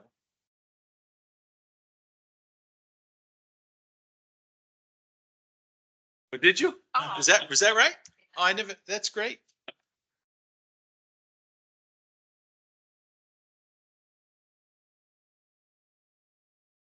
yesterday. And we were in a public place and they come over and they go, I want to embarrass you in front of anybody, but you used to babysit me. I was like, and I don't know, like something, I was like, Greg, you got tall. I mean, kid, you know, but we were only like a year apart, right? I was 12, you were 11. But yeah, it's just funny when you bump into people. I mean, sometimes you remember names, sometimes you don't. Mhm. But yeah, it's funny. It should be a little. Especially kids at the beach. You know, Right. like in the grocery store, you'd be running, that's the beach lady. I feel like when. This lady. Church. And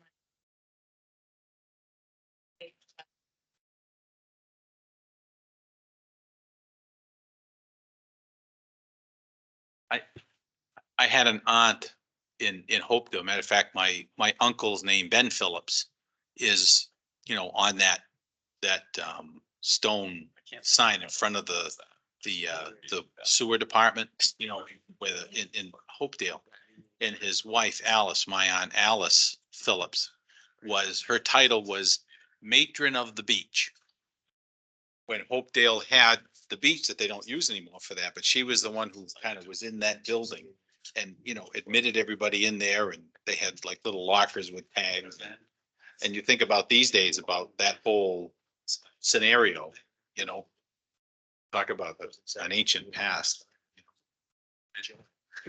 If you were like a guest and you were coming in and it was off, you shouldn't be able to start it, but if you're in the directory and your staff, you should be able to start it unless you turn that feature off.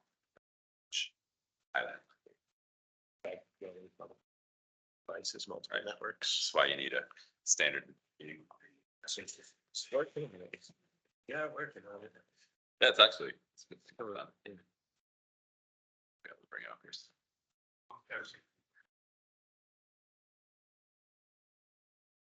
That's what we need about.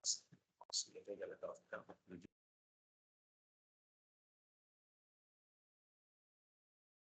This one's.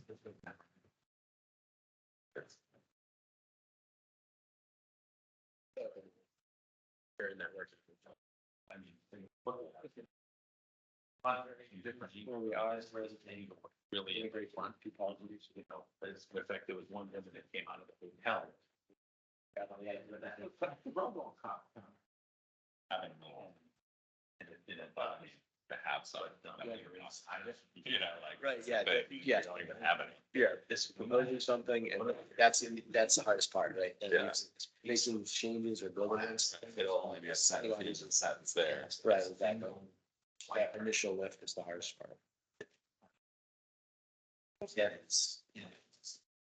but inside, driving on the highway, particularly taking turns and things, how sharp it turns. Yeah. Because the rear wheel manipulating, even changing lanes.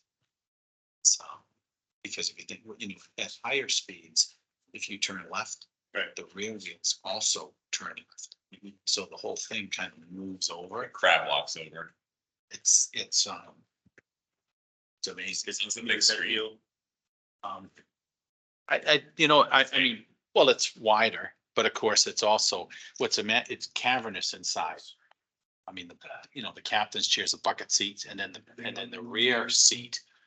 Yeah, Rear is you could just, for real fit 3 people back there. oh, Yeah. exactly. Okay. I mean, you can. Obviously not cramped at all, and then it seems like the bed goes on forever, and it's got that power tonneau cover that comes up. The thing that is interesting is it's funny how many people kind of fixate on how small, I mean, the front, it's longer, Yeah, but it's not that deep, and you want to say, well, how big is the front, how big was the front on my, was the front on my Chevy Colorado? Oh, wait a minute, I didn't have a front on my Chevy Colorado, right? So but it was actually, what was really great. Like with my backpack and stuff, I would normally throw that in the back seat. It's got a power front, put it in the front. We both had our stuff in the front. So when we went to go someplace, you'd get out and and it opens up and it's power and Yeah. it's all right. It was should actually, have put a carrot in there to see if it would chop the carrot in half. I did not, nor did I try to chop anything else, Yeah, what do you keep in your front and your Model Y? I keep grocery bags, reusable grocery bags. I do have, I think you know what, only because I'm always afraid with, because they tell you how you need to close the front. Yeah. I don't, the only time I use that is if I'm going like to the beach Mhm. or on a longer trip for additional storage. Yeah, we even for dirty boots when we hike. Well, that makes sense. I do, what I do, Stuff. what I really find great in the Model Y is, under the cargo space is that space Yeah, the underneath back, it the real deep one. is just, right, it's cavernous. Yeah, and and I- I keep like tool sets and stuff. Yeah, right. And I I'm do, sure kids. I do have the power. I do have the, the backup power charger Yeah. system in there. Yeah. And I think the last time I used it, I didn't even put it back in the Oh, bag. it usually sits in the bottom. Yeah, right. Angled up, yeah. So that's That's how where, I got mine for you. but I mean, I barely put 1,000 miles a month on it. I keep it in the Yeah. garage I'm and, about to hit 50 oh, on my 2-year-old. I did change the, change the settings on the solar panels. Yeah, to charge the car first. Yeah. Change a little bit. I changed it back for the winter time, just because, especially with this string of cloudy weather we had. Yeah. But I'm amazed now, I put it online in October, right? Really, when the solar panels started. Now we're in February. And I can't believe just this last week, the amount of energy. Yeah, well, it's really sunny this week. Right, I'm generating, but only for February. I can only imagine in June, Hmm. Yeah, you'd see. right, June's gonna be great. yeah. Yeah, mine solar panels been paid off for a while, but you don't like, after many, many years, you'd end up not really noticing more, especially as the rates go up. But I try to get my rate 3 years in advance. So every 3 years, I set it for another 3 years, and that's been good for me until we have a municipal agreement.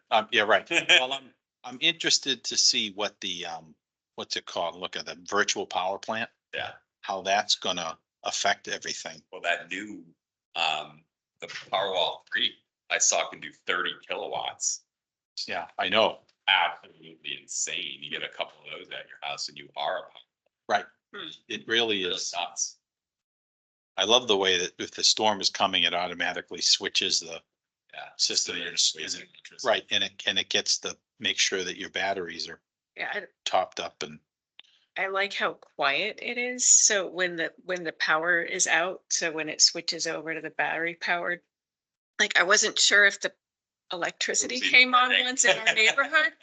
And so like I opened the front door and I heard all the neighbors' generators. I'm like, oh, okay, it's it has not come back on I yet. never knew because it just, It's, Right. yeah, so like there's like a little beep if you happen to hear it Right. when it switches over. Thing Clicks over.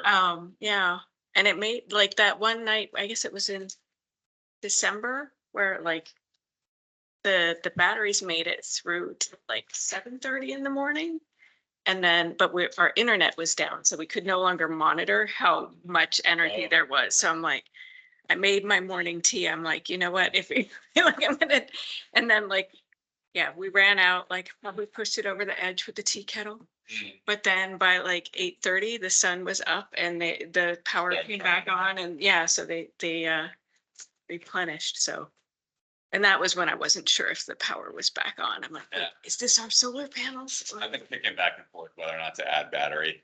I have to get some quotes. It looks like it'll come out to really only like 7K Mhm. after all the rebates and the connected solutions money. well, and the huge thing is the heat loan, Yeah, because there's and you no. get that for 0%. So. Yeah, that's huge. And then on top of that, I'm waiting because I already did my taxes through TurboTax and I can't file it yet because there's one more form. It just got released. Did I just did it. you do it today? Okay, see, I stopped Yeah, there's checking. one for the charger and that was just released, if you get a 30% rebate on a charger. Hmm. And then the car one is done now too, so you can do the 7,500. Oh, well, I didn't have a problem, just put it in. They didn't question it. Well, I'm waiting for one for business. There's some. I got the two, the car charger one especially got changed like 3 times. It didn't change my rebate, but Yeah, I know, I just, Even if you pay for the $250 mobile device, you can get a credit for that. okay. So, I don't think, is that for, I know the one thing I noticed, I didn't realize, if you have a rental property, yes, you can get reimbursed for each one. yes. And you don't have to have, obviously, because you're a tenant, a landlord, you don't have to have the car. Yeah. To do it. So I have to do that. Yeah, Bill. yeah. Yeah, then after the infrastructure bill, all the energy credits got really good and easy to understand. Amazing. Yeah, now like, remember there used to be, you could only get a certain amount of credits if you put your windows in or whatever, Mhm. like it would max out. Right. and Never get them again. And it's like, well, sometimes you put new energy things in your house every 5 to 10 years, so. Right. It's nice to get. Especially with technology changes, you Exactly. know, and it makes it economical to Like do. your solar panels are probably, 20% more efficient than mine because they're 5 years newer, maybe even more, just. that When, that when gets did up. you get yours? Mine are about 6 years old. So I can do like 240 watts per panel or something like that. I think they're up to like 320, 350 now. Hmm. I mean, what I think, it's funny when my dad rebuilt the house that I'm in, and he made the pitch of the front of the roof. So sharp looking, because Chris next door has the panels, and he's got a more, not as aggressive a pitch. So at some point, the day after a snowstorm, I hear the noise when it all just kind of Slide comes off. And then it starts generating, and his are still sitting there, just Yeah. slowly melting. Yeah, mine are not pitched very much. It does. Right, so not pitched very much. We have them on our barn. They're sort of like, the barn has the Yeah. Oh, the gambrel. yeah, the gambrel. So they're on the higher, it's better for being higher above the trees, but like the pitch is not great. So when we have a snowstorm, we usually lose like a day or so before. it falls Yeah, off. I found it's only if, we just need to get the sun on there for about an hour. Yeah, Suddenly you hear, yeah, it's good. and and Also, again, in the I know. back, there's a dormer. So Mhm. those are more of a gradual, and you can really see the difference. Yeah, When those melt off, and then it Right. just, increases. have wished we had like the equivalent of like windshield wipers out there Right. just to like clear them off. But They tell you not to touch them. yeah, we're I not do going that. to, but okay. in the summer, Oh, do you? Just once a year. My son did like window washing one summer, so we have like all the kits, I figured all the the tools. the snow scrubs them off every year. Yeah, it's just something I do when I clear the leaves. I Yeah. just rub them with some soap. It's not a bad idea. And then, and all the oak stuff falls. Mm, Mainly get the sticky stuff off. I can't believe it's so snow. I know, I'm looking at it.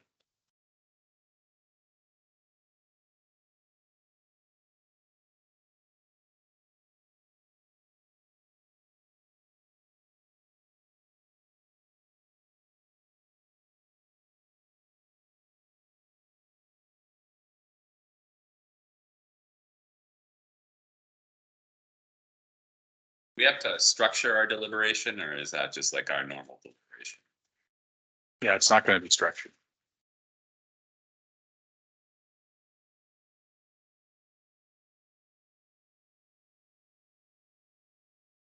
Accentuate the positive and see where it goes.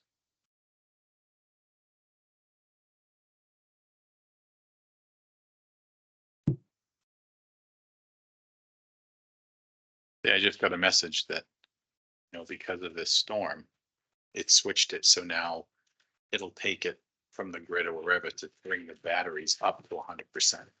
So if you do lose, we've got, and it has happened a couple of times where, I'll see something on, it's like a contest on Facebook, who can report the fastest that the power has been interrupted, and everybody starts to give you a report from there. You're gonna win that contest? I just know, but it's just, I didn't notice it. And then you look at the app and you see that, there's nothing coming from the grid. It's going, it's Mhm. all coming, from the batteries, mhm. in the middle of the day. And yeah, I wish they would just let us power the house off the car. Well, that- Okay, Fine. yeah. Well, you know what, there, Yeah, that's, you have a big battery there, that's- right? Yeah. but that's what Cybertruck can do. Oh, really? Yes, and actually what they've come up with is an auxiliary battery. Okay. That actually, it's obviously it's flat, but it fits right in the bed. Oh, wow. So I'm saying, imagining like for the power tools, you got your little battery that Yeah. you can move around. You've got a larger scale Right. one. And it's got a plug right. The Wow. problem is, the battery's so heavy, it's almost, if, so the, you have a extra energy needed to pull and I was, Be bad. somebody was commenting, well, if you're gonna, when you tow an 11,000 pound trailer, you're only gonna be able to go 90 miles. When they say an 11,000 pound trailer. I What do you mean, have in what that do you- trailer? what do you- why would you want to tow it more? RV, that big RV. Well, that's, Like but good. again, what,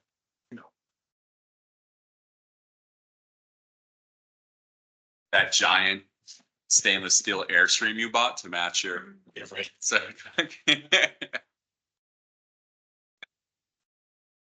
When I had charged up to 100% to go to Manhattan. And we drove there, stayed there for the weekend and got all the way halfway back through Connecticut before we even had to stop. And I was only, I think, at the supercharger for 15 minutes. And I still had like 40% left, But a lot of it is I have the full self-driving.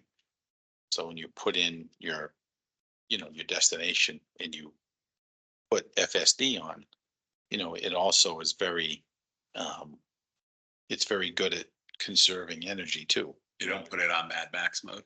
No, I don't even have that now. And if you did what I do on a regular basis and you see that how many times, That's a real, Okay. it's for aggressive lane changing. yes, Okay. Call that.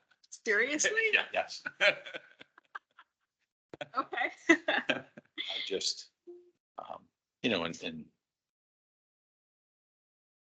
and the acceleration is overwhelming. Just one.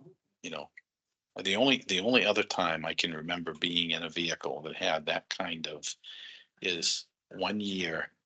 We had this new Ford Cruiser. And it was a Taurus Oh, the SHO. and it had, yes, 4-cylinder. And, and it had like, I'm not kidding you, Those are turbocharged. it had like 42 miles on it. It was midnight. Right? And I had gotten a call. And out of the driveway here, like I would always do, and I put my foot in it. Like I would have with and it was just, what is going on? And I almost ended up on the island in the middle. Going to acceleration. Rocket launch. Yeah, you know what? There's a police officer doing donuts on Main Street. Yeah, no, but I mean, it was just coming out of the driveway was just so Yeah. overwhelming. And then, like I said, and since then, and then when I first went to work, they gave me The acceleration. the Y. And this is the long range, but they gave me the performance one. Yeah. And the guy was laughing about it. And I was in Norwood, right? And I just went and did the U-turn and I said, oh, I would get in trouble with this. This stuff. And then have an FSD, just a whole nother level of it's kind of, the great thing about it is you can dial down. When you're on the highway, it was a little unnerving when you're going to get off the highway and it changes into the lane. Yeah, just jerks over. And it's like, I'm going into the guardrail. So I just started, the right thumb wheel, I can just dial it down and slow it way down. So I slow it way down before it does the change. So I can, yeah, right.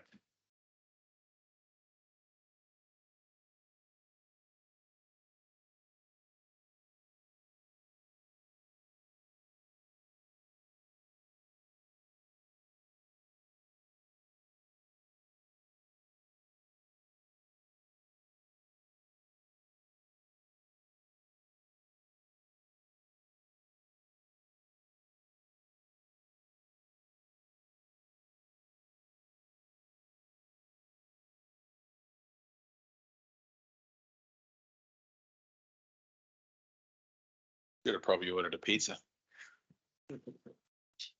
My snack. Yeah. Yeah, I brought one because I'm like, I ate like an early Good lunch, but I don't know. I brought snacks. Yeah.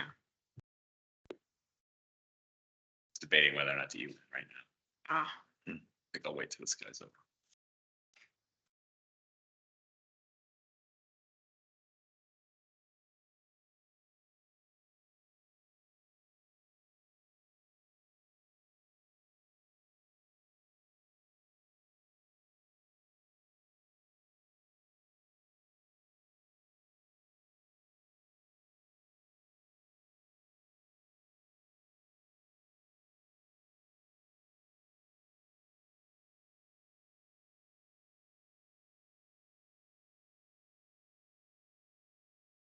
Be like if we had that TV over there, just zoomed it in.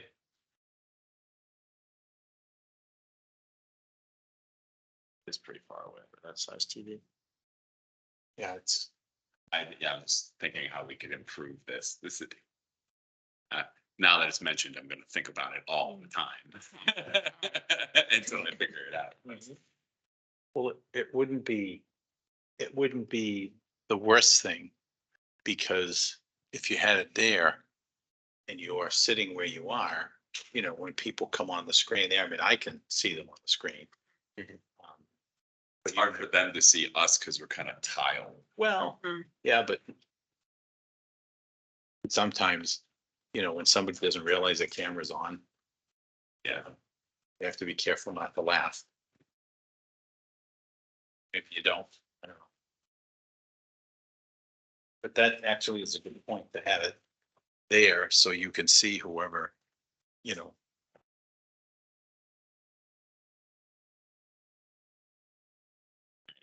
At some point. I used to have one in front and behind on the old system. That was when we were It would broadcasting swap, on the cable. yes, and it would swap. I don't know, did somebody have to run it or did it do it automatically? I think somebody ran it from there, right? Yeah, it's pretty. I wonder if we could even use those cameras.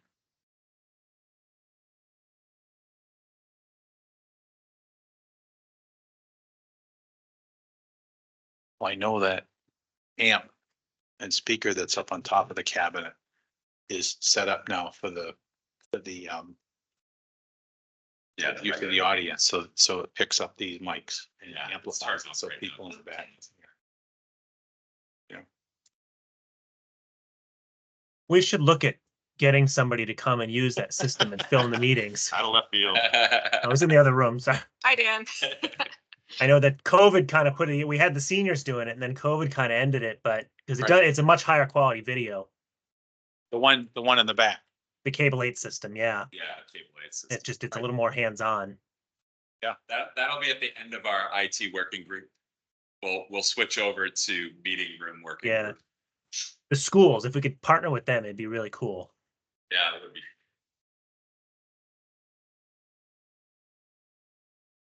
Mind if I approach? Well, hi, Morgan. Transition up. Hey, Jason Curry. Nice to meet you, Jay. Elena Brugos. Raleigh. Great. I approve of your hairstyle. For a long time, it was pragmatic, and now I just don't have as much hair left, so. Saves me going to a barber now, so.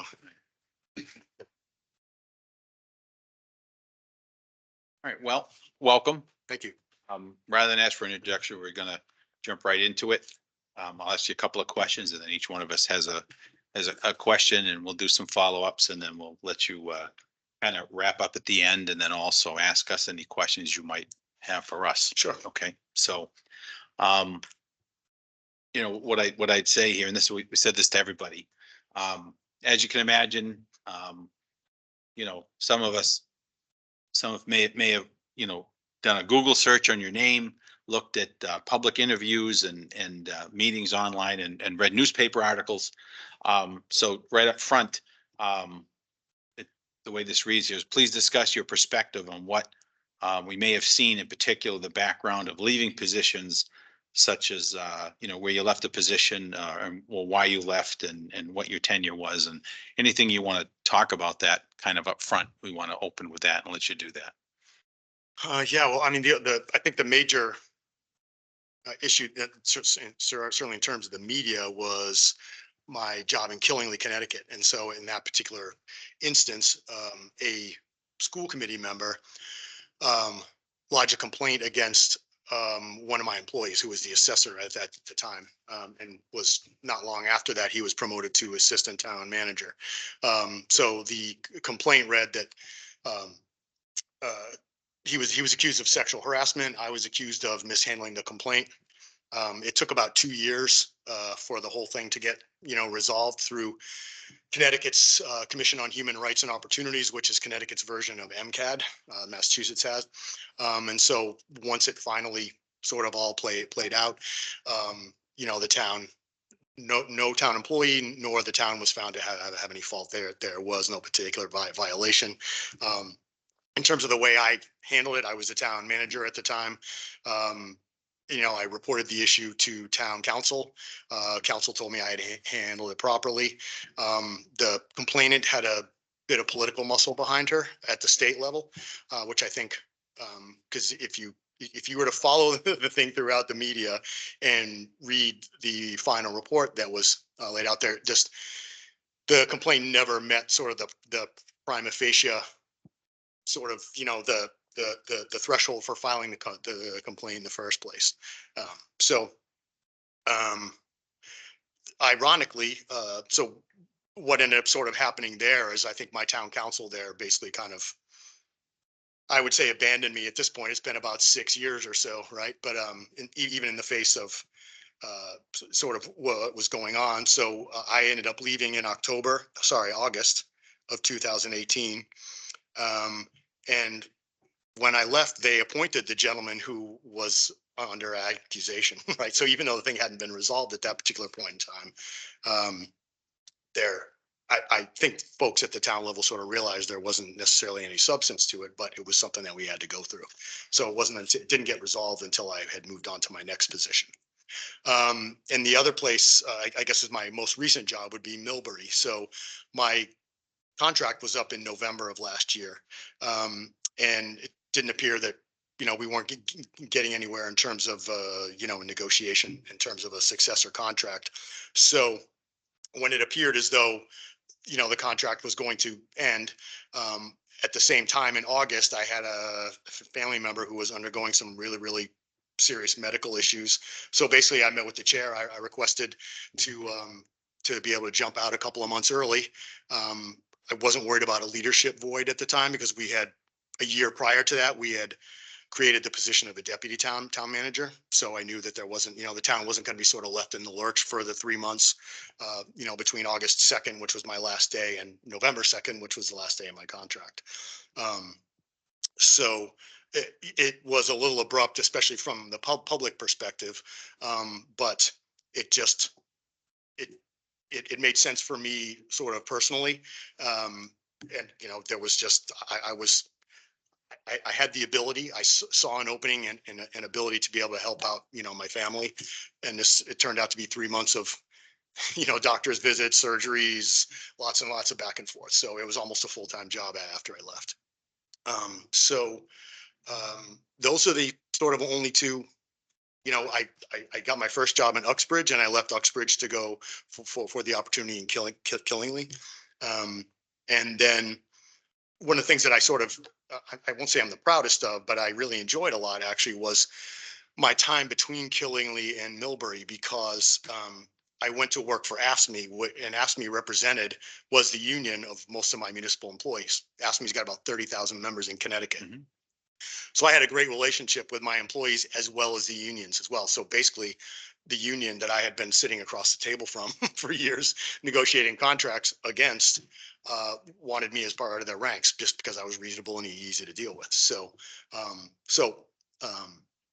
that offered me a great perspective. So once I ended up back on the town side, it was really interesting to sort of, because when you're negotiating a contract, you sort of never really know what the mindset or what's going on the other side of the table. So it was really sort of interesting to become part of that group. And I think the last thing I will say about that is in that 2.5 years or so, I had about 32 or 33 different bargaining units that I represented. from small DPW, administrative municipal employees up to state of Connecticut judicial employees. So I had 2,500 or 3,000 folks that I was representing, and I negotiated 93 contracts in that 2.5 years. So gave me a lot of practice. So did that answer your question, sir? Certainly did. All right.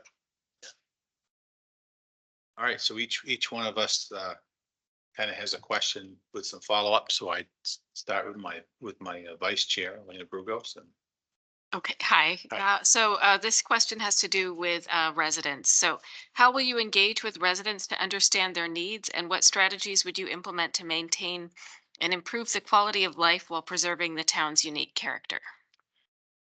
Well, I'm a small town kid myself. I grew up in Warren and West Brookfield, which are smaller towns than Mendon, right? And I've only worked in small towns. Killing was sort of larger, but it's very, rural and sort of agrarian. It's another right to farm community. So it's all about showing up. When I'm at work, it's about, I've always had an open door policy, whether it's employees, whether it's residents. There's always bad timing. A resident comes in and wants to talk to me and I'm 5 minutes away from a meeting. I always try and have that open door. If I'm available, if I just happen to be working, if I can pull myself away, I like to meet with everybody I can. I tend to walk around town hall when I need to, when I have questions for folks.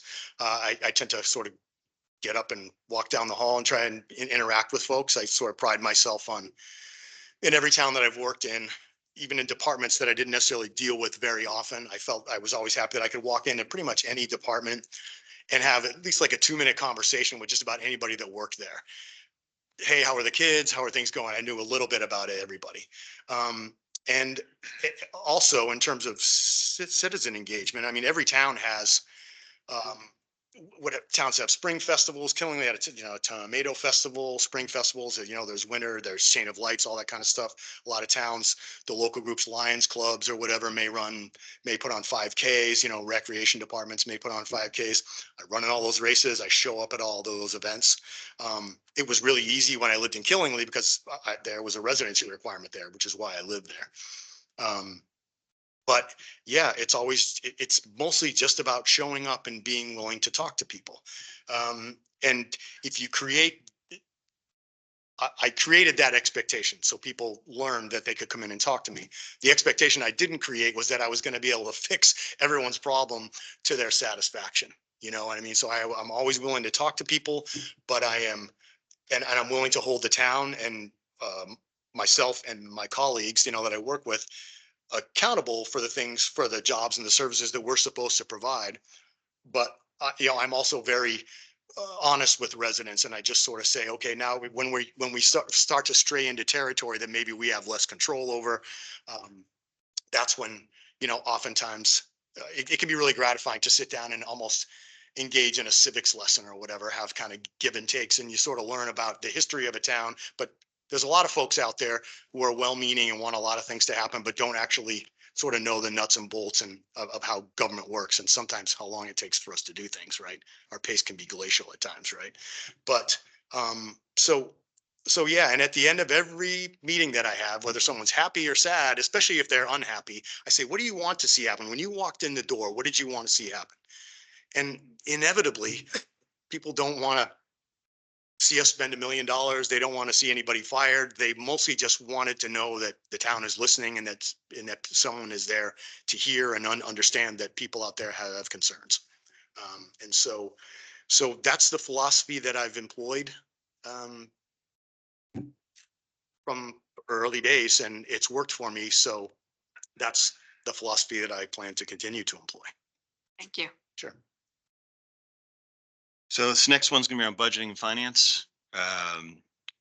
What unique budget challenges does Mendon have, and how would you approach addressing them? And how will you engage and collaborate with the school district?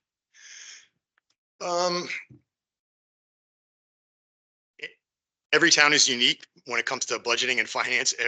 Towns are unique, but they're all very much the same as well, right? We all have our issues, and the biggest, I think the largest issues confronting most towns are capital improvements.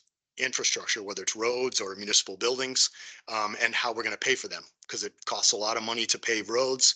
And Killingly love to do chip seal on roads, which is kind of a cheap way of filling in some cracks and, sort of repurposing some of the millings or whatever, but it's not a long-term solution. So I think coming up with a capital plan has got to be very, very important. Coming up with a capital plan is a double-edged sword, because by the same, it doesn't fix the problems, right? All it does is make sure that the problems are right in our face all the time, as if we can't, as if we don't know well enough or think about them every day, right? But I think there's a lot of institutional knowledge in the town in terms of folks working to accomplish those capital needs. Free cash is always a source of funds, but it's never enough. We have to do as much as we can in terms of looking to the state, especially for grants. Grant seeking was, up until a couple of years ago, was often a real challenge, because the grants were all out there at the state level, but you couldn't find them because they were spread out all over the place.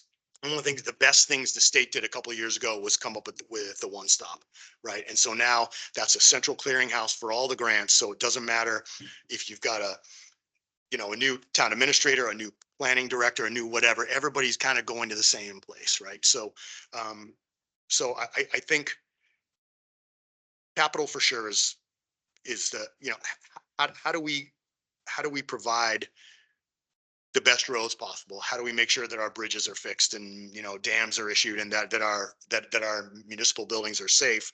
But how do we do it without ratcheting up the tax rate, right? Because one of the things that we like about Mendon is it's a small town, right? We don't have a lot of room for commercial or industrial growth. We don't have a lot of room for residential growth, and we don't necessarily want to be larger. We don't want to be a larger town. We don't want to be Bellingham. We like it just the way it is. But the challenge with that is, if you don't encourage some kind of commercial or industrial development, then most of that tax burden falls on the residents.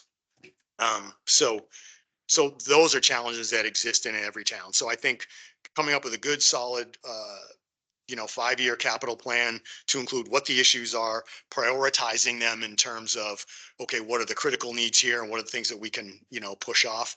And then there's on my capital plans, there's always a column in there for proposed funding source. How are we going to do this? And that's oftentimes what pushes capital improvements out is, okay, we put in for a grant, the Mass Works grant this year, but we didn't get it. Okay, so then we got to wait till next year's cycle, and that kind of keeps pushing things down. So again, I have experience, dealing with these, pressures. There is no silver bullet that's going to make the problems go away.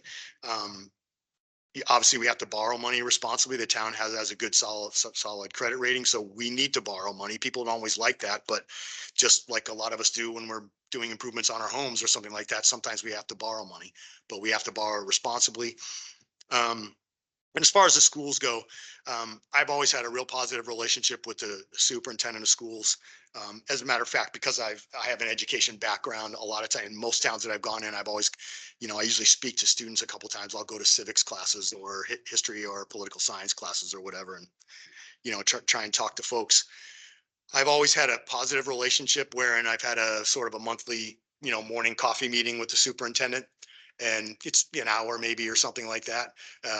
And in May or June, when things aren't quite as hot, there's less to talk about, but we sort of get to know each other personally. But this time of year, and of course, November, December, when we're starting to put the budgets together, that's when those regular interactions pay off, right? Because we've established a relationship, we've established some trust. So when I go to the superintendent and I say, hey, this is a number that I need to, you guys to look at in order for us to submit something that's balanced, you've got a good sort of personal jumping off point to have those discussions with.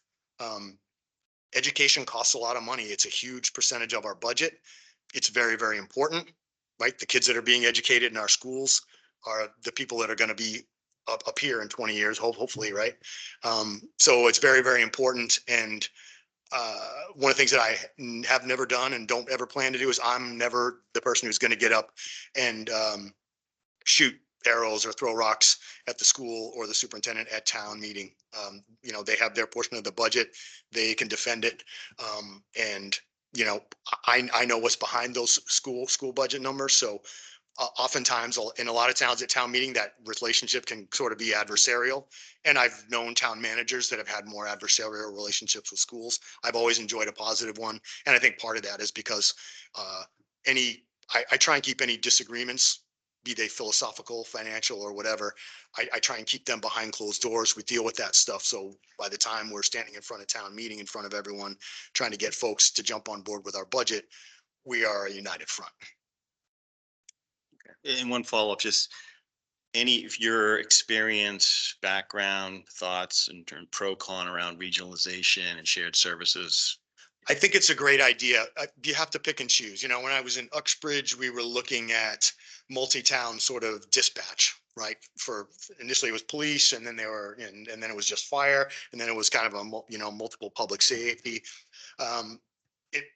We weren't sure if it was going to save us a lot of money. It probably would have saved us a little bit, but because what would have ended up happening is a handful of towns, they would have shut the lights off, say in the police department or whatever, at 11 o'clock at night or something like that, right? And if anybody had an issue, they'd have to go to, say, Douglas if they had an issue.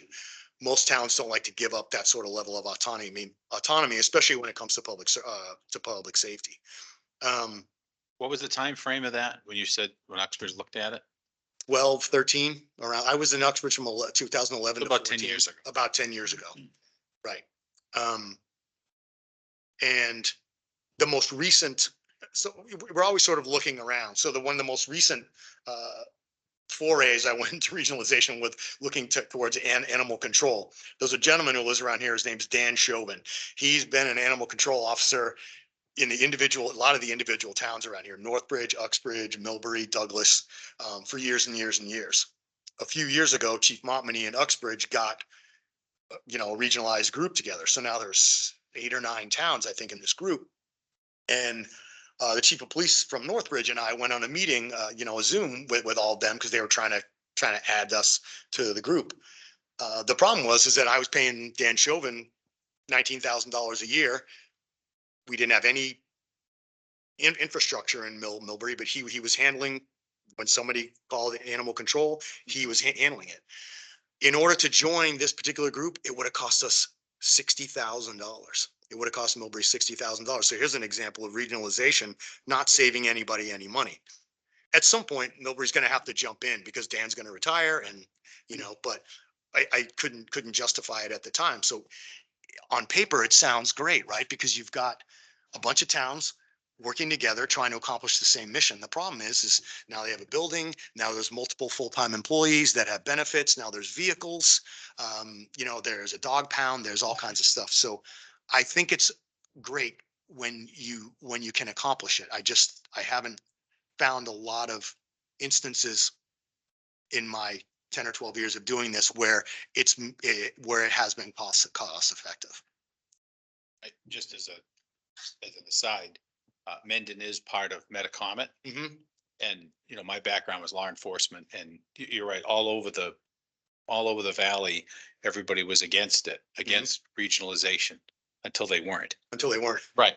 And it's been a very positive experience for us, and our police chief has done a great job negotiating our position in that and saving us a ton of money and improving our services.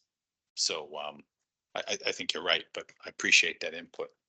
Ironically, Connecticut has regional health departments. So most of the towns don't have their own individual, departments of health. And now what you're finding is people are actually abandoning the regional model because towns aren't feeling like they're getting enough sort of service, because, so it's typically a regional asset like that is going to charge some arbitrary, or hopefully, it's arbitrary, but there's, numbers behind it, some per capita rate for membership.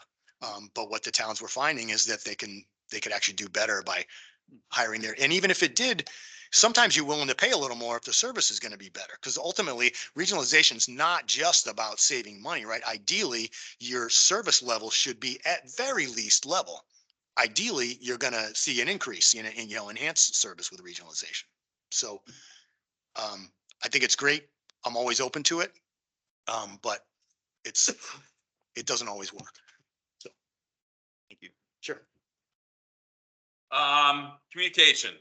Yeah. So tell us a little bit about your communication skills and your preferences, and how you'll engage with the select board, the town boards, the committees, and how will you ensure transparency across all those? Well, I'm a transparent guy, right? So we do what we do. The resources that we use in order to accomplish the services that we provide are all by you and fellow residents, right? So one thing I always tell folks, whether it's at department head meetings or general staff meetings, it's not about us, it's about them. It's about the folks that live in town. So, and there's very little that we do that those folks shouldn't know about, right? There's reasons that we have executive session. There are sometimes, there are meetings that happen in planning and stuff that happens or whatever that isn't necessarily public, but especially when it involves the expenditure of money, that's just got to be, and that's going to go in front of the board anyways. As the town administrator, I serve at the pleasure of the board. So my job isn't to execute my vision for what, what I think Mendon should be. My job is to execute the vision of the board.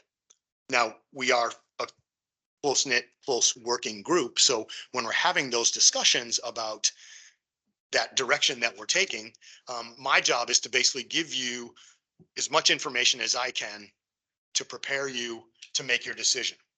Not necessarily a recommendation. Now, if I'm asked for a recommendation, I'm happy to give an opinion or an educated sort of recommendation about this is the way I think we should go. I hesitate to put myself in the position of the board, just as I don't want the board to put themselves in my shoes. So communication's easy. Again, it's in terms of the boards and the other boards, it's about showing up. Certainly in that first 6 months or a year, I go to all the meetings. I go to the planning board, cultural council, conservation, all those meetings, because those folks need to know who I just sit in the back and like can do work or whatever, but it's just kind of, figuring out what's going on, figuring out sort of the dynamic of the other boards themselves. And then inevitably, if I come across something, an issue that I have some, that either the board has demonstrated some interest in, or that I have maybe some experience in, that's when I might approach the chair and say, hey, do you want to sit and talk about this? I might be able to give you guys my 2 cents if that's wanted. So my policy has always been, I am willing to talk and give you what it is you want. But I'm not going to necessarily, like I said, offer my opinion or inject myself necessarily into conversations unless, unless it's asked for, unless I see somebody doing something illegal or unsafe or something like that, obviously. Right. So transparency is easy for me. I don't have any desire. Our jobs are so public. And that's one of the reasons I think you see people moving away from this job, because unfortunately, especially in the last few years, a lot of the public engagement that we've seen is fewer, it's less people showing up to these meetings and having civil sort of discourse. There's a lot of junk that goes on, keyboard warriors and stuff. And that's always kind of a shame, because those people in some way, they have an interest. They are paying attention to what's going on, which is good, right? And we never have enough of that, because there's never enough people in the audience when boards meet. There's never enough people showing up to town meeting. There's never enough people showing up to municipal elections, right? We all want more engagement, because if we're here working for the people on behalf of the people, right? If the people don't show up and tell us what they want, it's harder for us to give them what they want, because we're just we're following our noses and doing what we believe is, the best for these folks. So, yeah, I would report to the board on whatever sort of, whatever sort of interval you wanted, whether you wanted a, written report every meeting, every 2 weeks, whether you want it once a month. In Millbury, I met on a monthly basis, like had lunch with 3 of the five board members. So obviously I met with the chair quite often. Mm-hmm. Talking about agendas and stuff, but I also just had lunch and coffee with a couple of the other ones just to kind of talk about what was going on. And they were telling me things that they were hearing on the street. And that's part of my job.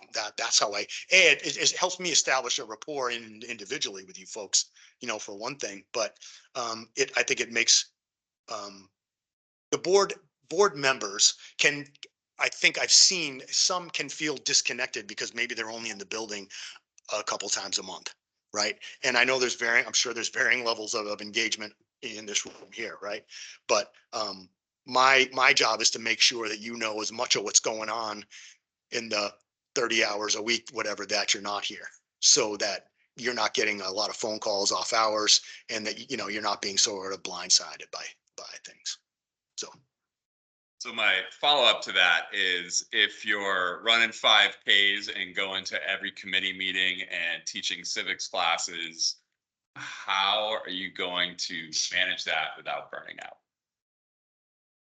Well, I don't have kids of my own. I have a small family. It's just my wife and my dog and my cat. So I'm an energetic guy. I have a lot of energy. I haven't really experienced, the last time I really got burned out was in the Army, and I'm almost 20 years removed from that. And, I had multiple deployments and stuff, and that was just a completely different lifestyle. So, no, I mean, I plan to work another 10 years at least. Right. So, listen, I'm not going to spend, let's say you offer me the job and we come to an agreement on a 3-year contract. I'm not going to sit here and tell you I'm going to go to every single public body meeting over the course of those 3 years. But I believe that if I do a lot of heavy lifting early on, because it's about face time, that first year is so important.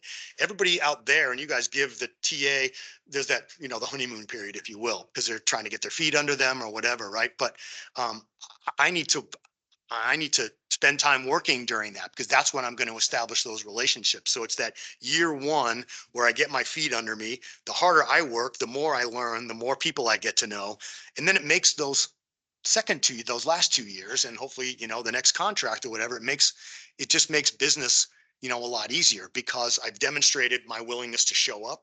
I've demonstrated my willingness to engage, but then also pragmatism kicks in at some point. I say, okay, I don't have to go to every planning board meeting. I don't have to go to all these meetings, and it's not going to hurt anybody's feelings, or it's not going to, be major news if I don't show up to those meetings. So I'm not worried about burnout.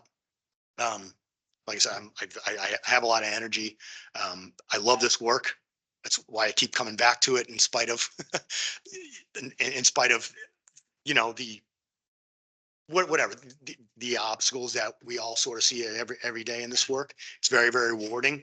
And and I won't lie, I think there's one of the things I like, when we talk about capital projects, one of the things I like about that I never knew really about myself, was that it's kind of nice to be able to drive through a town that you worked in and say, I had something to do with that. My name's not on anything, but I take my dog for a walk in a park near my house every day, and there's a bridge over a brook that wasn't there, and we were able to put it in while I was the town manager there. And my name's not anywhere, but just about like 3-4 times a week, I walk over that bridge, and it's a tangible. It's just a reminder of sort of, the efforts that I and other people have taken. And it's when I finally hang up my spurs, whenever that is or whatever, I'm going to be able to sit back and say, I did stuff. Right. And I don't think I ever realized that about myself, that it was really important. And it's not like I'm going to give somebody a tour of the town of Killingly and say, well, I put up that, and we put up that, and we put up that. It's just my own. When we go to examine ourselves, when we become old men and women or whatever, and we look back and say, what do we do with our lives? I'm going to be able to say, yeah, there's some stuff that's going to live beyond me. Right. So. Sure. So my question is about management and leadership style. Mhm. So how will you bring departments together as a team? And follow up to that, what is your philosophy and approach to performance management and evaluations? I'm a collaborative leader. Town administrators, boards, we don't do anything in a vacuum. We can't do anything on our own. Every single person that works here is important. If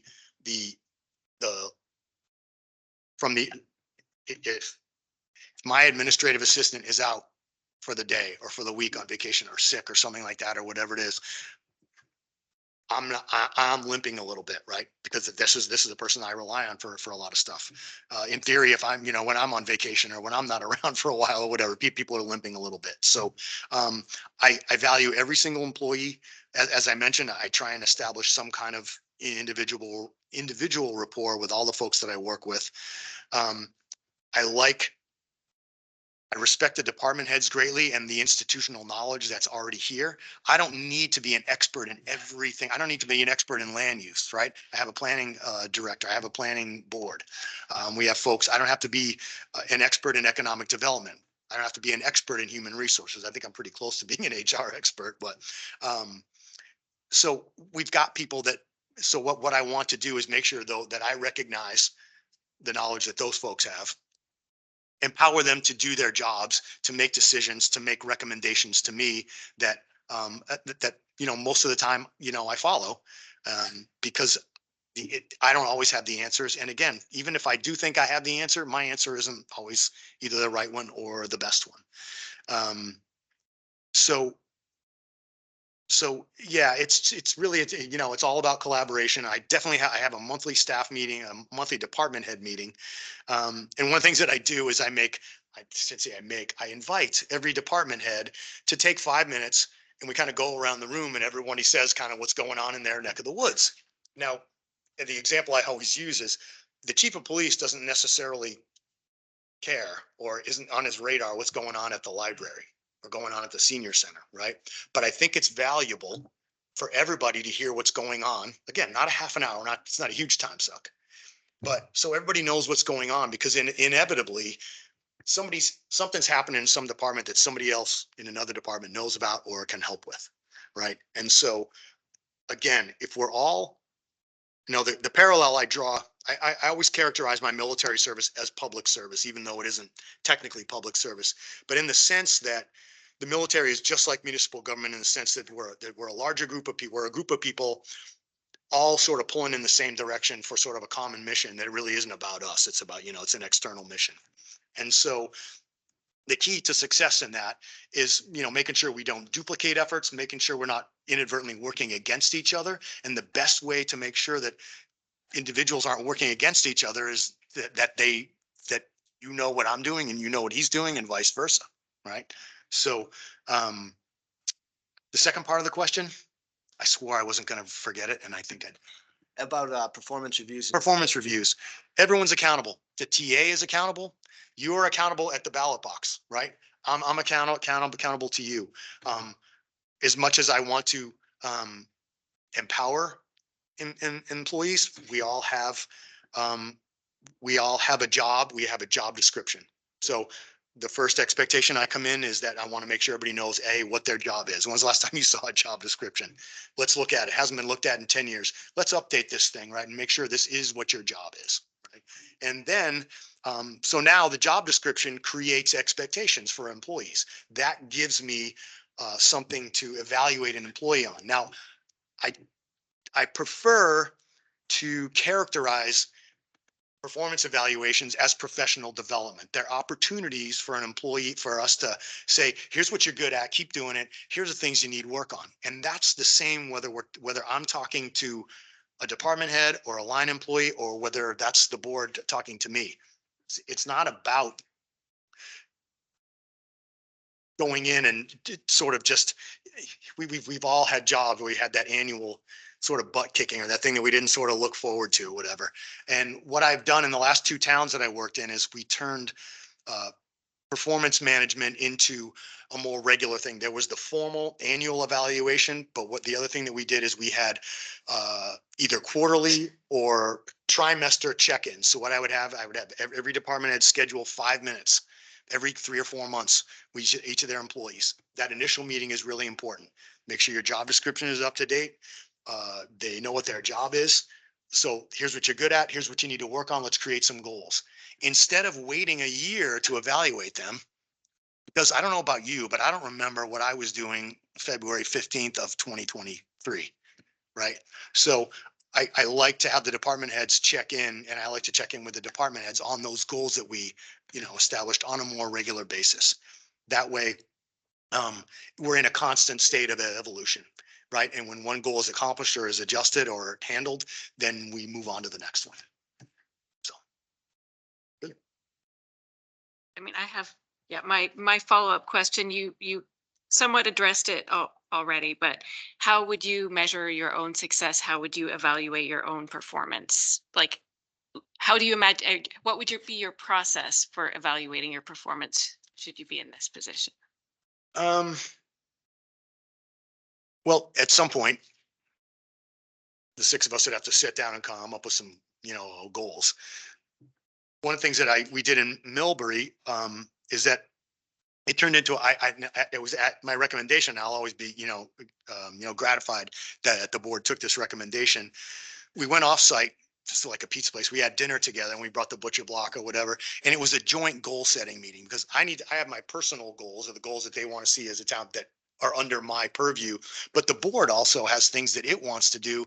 And the board works with the TA or the TM to accomplish those things, right? So I think if we can, as a group, individually, we can look every year, once a year, whenever it is, and say, okay, I accomplished most of the goals that we agreed would be good goals, assuming they're measurable and attainable and all that kind of thing. But also maybe that we can look at the board and you can look at yourselves and say, hey, these are the things that we wanted, that we looked at, that were important to us a year ago. And we put down 5 things and hey, we actually accomplished 3 of them or 4 of them or whatever. That's not a bad year, right?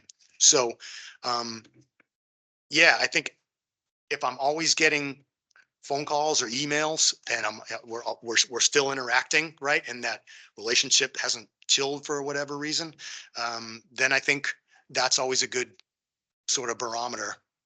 And in terms of employees, you can usually tell when morale is good or bad, and morale is a bit of a roller coaster at times. It's never, no one's ever 100% happy to be here 100% of the time, right? But that's the real important stuff, right? Because one of the things I always tell folks is we are a business. We have a product. Now we're a monopoly. We're not the Gap. People, you want to buy a pair of jeans, you can go to 1,000 different places. You get crappy service at one place, you may go somewhere else. Well, people can't pay their taxes. There's certain things we give them, they can't get anywhere else. That doesn't give us license to act like a monopoly. We still need to remember, again, it's about them. It's not about us. So I expect high levels of customer service. And so that's another way that we judge our performance, right? Is if we're hearing more positive comments from folks than negative comments, and we're always going to get negative comments, unfortunately, then I think that's always one barometer as to whether or not we're kind of giving the people what they want. Great. So my question has to do with economic development. Mhm.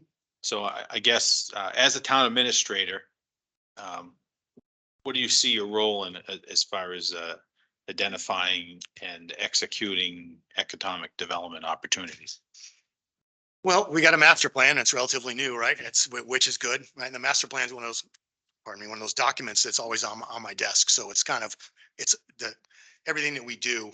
And that's one of the reasons, yeah, I think that of all the meetings that I think that we tend to, attend, oftentimes, I think the one that reaches out into economic development the most is the planning board, right? And so while I'm fairly familiar with the master plan, I would need to get very familiar with the zoning map, identify those areas where maybe we can do some economic development on the commercial or industrial, in the commercial industrial sector without impacting the residents and without impacting, the quality of life. We're working on a improvement, whether it's a tip or whatever it ends up being, improving Route 16. Well, if you're going to have a nice improved road going through your town, you want people on it, right? And that's a place for businesses to be. So in terms of larger economic development, yeah, that's really just sort of looking for opportunities at the state level, and just sort of not just examining our zoning map, but examining our permitting regulations. We want to be known as sort of a friendly place to come, right? We want to be open for business, if you will.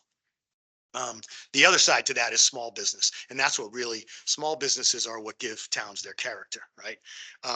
And so I've had a lot of luck working with the local chambers of commerce. Jeannie Hebert at Blackstone Valley Chamber of Commerce, really, really good.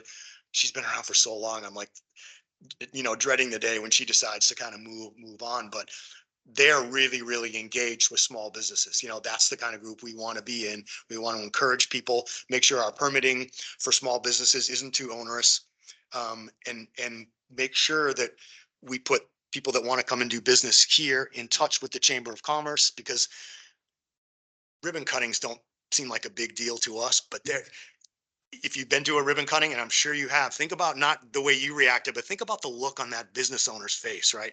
They're so happy. They're so that they couldn't, they're honored that you show up. They're honored that the TA shows up. They're honored to do, they're happy that we're happy that they're here. Right. And so, yeah, you can't predict who wants to come into town, but the thing you can make sure that you do is that we know when someone walks in the door, we've got a good updated map. We can give people an idea of areas of town that may be suitable for what they want to do. And then we go from there. At the very least, we've got to be, have a reputation for being friendly. Doesn't mean every business is going to land here. But if we make it really difficult for businesses to come here, A, they're not going to come, and others aren't going to come, because that's the kind of bad news that travels. You know, so That's for sure. yeah. So you've done this role in Uxbridge, Killingly, and Millbury. Correct. Can you give a specific example of within, I know you talked about the bridge. That's nice. That's not economic development. I don't think, but can you give an example of one that you've done? I give you a good example, a positive example and a negative example. So there is a natural gas fired power plant in Killingly now. It's been there for 20 years or so. Back in 2017 or 16 or whatever, a company from Florida came in and wanted to put another power plant in town. Now, towns don't decide, right, whether those power plants land there. You can have public hearings and people can, express their opinions, but ultimately the siting responsibilities for those public utilities rest with the state. So this company was going to have to go through a multi-year process in order to get the approvals. But one of the things that I did is I sat down with the principals of this company and we negotiated.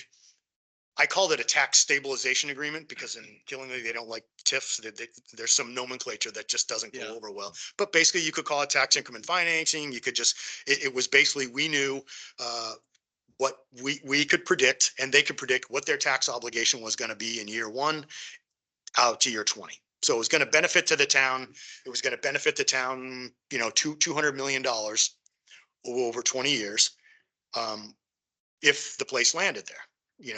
It ultimately did not, but I always sort of look at that as, I think we did a good job in trying to have some foresight, because the last thing I would want to do is, like, the time that we chose to negotiate was when we probably had the most leverage, right? And it was a good, fair agreement because, as you know, if you know anything about business, the hard years of the business are the first 3 to 5 years, right? That's when they're really hoping to get their most return on their investment. So, and that's what we did. We worked with them. So their tax obligation was relatively low, or was lower, if you will, in those first 5 years, but it ramped up over the final 15 years because we knew their capital expenditures were going to be down. Their ROI would have been behind them. On a positive note, there was a building two buildings down from Town Hall, right in the center of Killingly. And an older gentleman in town had owned it for years. It had been unoccupied for 5 or 6 years. The building was kind of getting dilapidated. He was into the town for about $100,000 in tax revenue. The building needed some improvements. So right around that time, we got $1 million facade grant for the downtown, for the historic district. So we were going to spread that around to the local businesses, some roofs, and you know what the facade is, right? Where we ended up taking, setting aside $200,000 of that $1 million for this building. We basically negotiated a sale of the building. So basically, we forgave him his $100,000 in taxes. The town became the owner of the building, which isn't necessarily what we want to do. The towns don't want to be landlords, right? We don't want to get into that. But what it did allow us to do was turn around and sell the building. So we put it out an RFP to sell the building, and it gave us the ability to kind of decide who was going to land there. So what we ended up doing is, putting a couple $100,000 into the building, and then we ultimately sold it. We ended up only having, 2 or 3 responses to the RFP, but we ended up choosing, the business that we thought had the best business plan and it was going to be the most sustainable business. And, I'm happy to say that, I drive down Main Street every time I go down there, and the building is full, the businesses are thriving. And, so that was kind of a unique project where it involved the use of public money. It involved taking a little bit of a chance, because there was a chance that the town was going to own this building that we weren't going to be able to sell, right? But we had done, we did our homework, we did a lot of market research ahead of time. And so, but it involved a little bit of thinking outside of the box. And in terms of the power plant didn't land there, but if it had, we would have been set. And I wouldn't have had to take a ton of my assessor's time every year to go out and either evaluate all the personal property that was in there, or we didn't have to deal with the income, but we didn't have to deal with any approach in assessing. It's a huge undertaking to assess a business of that nature, just because of all the different equipment in there, whatever. So, I like to think of those two examples. I guess the third part to that question is when you obviously you've done some research here in town, about our master plan, and Mhm. do you have any suggestions or ideas about how you would actually help spur economic development here in town? Well, one of the reasons that I like to use the Chamber of Commerce is because the other towns are members of Chambers of Commerce. This is an area of regionalization that I believe, and it's more esoteric in the sense that Mendon's economic success is tied to Uxbridge's economic success, which can be tied to Douglas's, and Mendon's can be tied to Upton's, can be tied to Milford's. People drive through our town to get to other towns. They drive through other towns to get here. So, so those are always opportunities you sort of look at. Is there a niche? Is there, a couple of breweries in one town, or a handful of breweries, or antiques dealers, or I can't even think of other, just off the top of my head. So you can try and, an individual town doesn't have to be a destination, an area, a region. We are the Blackstone Valley, right? We know that DCR, the state, at the state level, they have designated this corridor. They've booted together in some fashion for some things, specifically recreation for sure, right?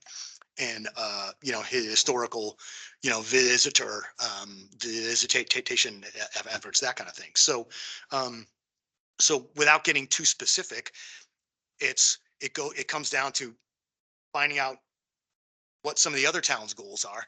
And that's not just meeting with the Chambers of Commerce, but it's meeting with the other TAs and TMs. It's meeting with those, planners, and finding out, are there any sort of directions that we're all kind of trying to go in the same direction?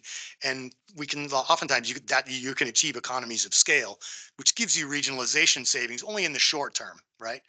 But in general, your capital plan feeds into economic development too, because the better off, the more solid our infrastructure is, the more welcoming our town looks, just from an aesthetic level or whatever. That, it's little things. Think about when you go to buy a house or something like that. It's not just about square footage. It's not just about, it's got enough bedrooms or whatever. You look around and see, well, what does the neighborhood look like, right? There's sort of intangibles there. So, again, there's not necessarily any silver bullet, but it's a lot of it's just kind of keeping your nose to the grindstone and listening, hearing, sort of what's going on. And people aren't always going to come up to you directly, but there are a lot of other folks out there that hear things as well. And so I think it's just, and sometimes, making Mendon business friendly. Let's say we know all of our, we know that our zoning is solid, our regulations are good, our permitting process isn't too onerous. Maybe we spend a little bit of money and we publish, a flyer, a brochure, whatever. And that goes everywhere from Worcester's Chamber of Commerce to Blackstone Valley to other town halls or whatever, right? Because now developers and people that go into, because people are in other towns and they go in those other municipal buildings to do business, they pick up a brochure and there's everything you need to know about doing business in Mendon right in one quick, easy, so, and I think that shows that a town is keeping an eye on it. And we're not talking huge money here. whatever, right? But if we just rely on people just to, oh, they can, it's on the website, they can find it, right? I think we can take more sort of not aggressive, but be a little bit more proactive in making sure that folks know that we want to hear from them, and that if they have the appropriate business and we have the, the spot for them, that we'd like them here. Sure, go ahead. Sure, just a follow-up question. So in your previous response, you mentioned receiving grants. So what's your view on the role of the town administrator in grant writing? As needed. So that's part of getting to know staff, right? One of the things you do when you get to know staff, and you get to know whether, people's strengths and weaknesses. There are people that already work for the town that probably have some grant writing experience. Maybe they're department heads, maybe they aren't. But I've written my share of grants as well. So I think it's more, I create an expectations with the department heads that, okay, I want you to be going to the every monthly department head meeting. Okay, go to the one stop, be looking for grants for your particular area. I want the highway supervisor doing that. I want the planner doing it. I want the library director doing it, but I have to do it myself. And then so it's just always part of the conversation in the town amongst employees and saying, hey, if you guys find something and you're either having trouble writing the grant, you're not sure how to go about it, you don't have the time or whatever it is, that's when you got to let me know, and I'm here to help. Now, if I find a grant that's more applicable to, the TA's office, it doesn't involve necessarily any, specific sort of whatever special experience, say like planning or conservation or something like that. And I happen to have that knowledge, then I'm happy to do that stuff myself. I try and absorb as much as I can, because I know there's so few people working in the building, and they're all wearing multiple hats, and nobody has a lot of bandwidth for anything more. And so my philosophy as sort of the leader of the crew, and oftentimes, if not one of the highest paid employees in the town, that if there's extra work to be done, if it's at all possible for me to do it, I'm the one that should do it. So, and sometimes that means, I've cleaned toilets in town hall after someone's come in and had a tough time. Before we did all the electrical improvements in town hall in Uxbridge, I was on a ladder changing, ballasts or whatever in the old school, fluorescent lights or whatever like that. So, so that's the long answer. The short answer is I do whatever I have to do. Just a quick follow-up, and it goes back to the discussion on burnout. And if I've misattributed this to you, but I thought I read where you actually said a TA has a certain shelf life. And when I read that, I said, makes sense. But I naturally went to burnout, saying at some point you run down and it's time to move on. So you indicated burnout's not really an issue. So what do you attribute? It was a statistical shelf life in terms of, if you look at the shelf life, how long town managers serve, it's 3 to 5 years, right? It's that, and I think maybe it's starting, whatever. There have been times when it's been a little more, it's starting to shorten now. And I'm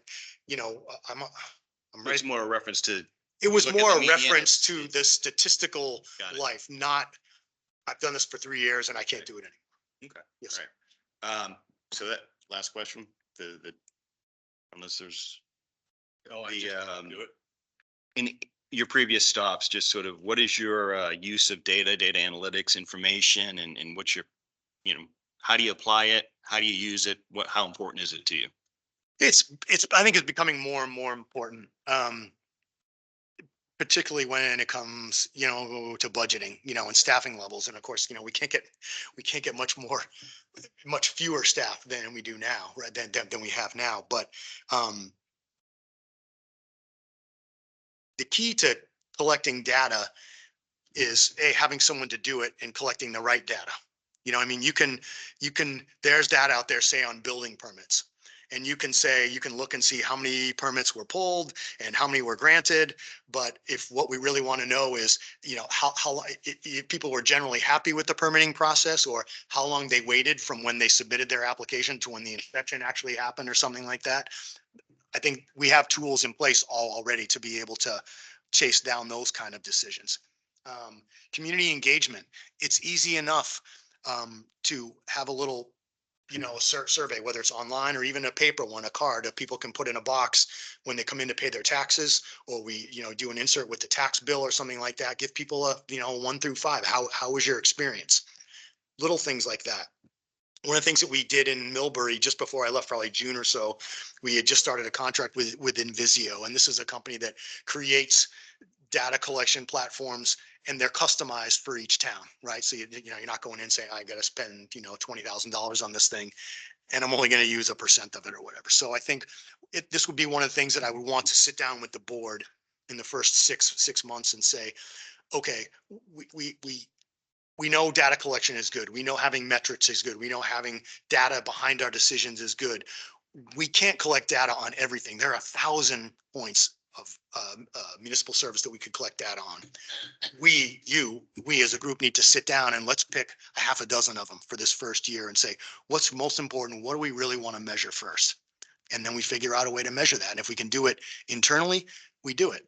If we need a little bit of help and maybe we have a couple of, bucks to spend on something that's going to actually collect the data.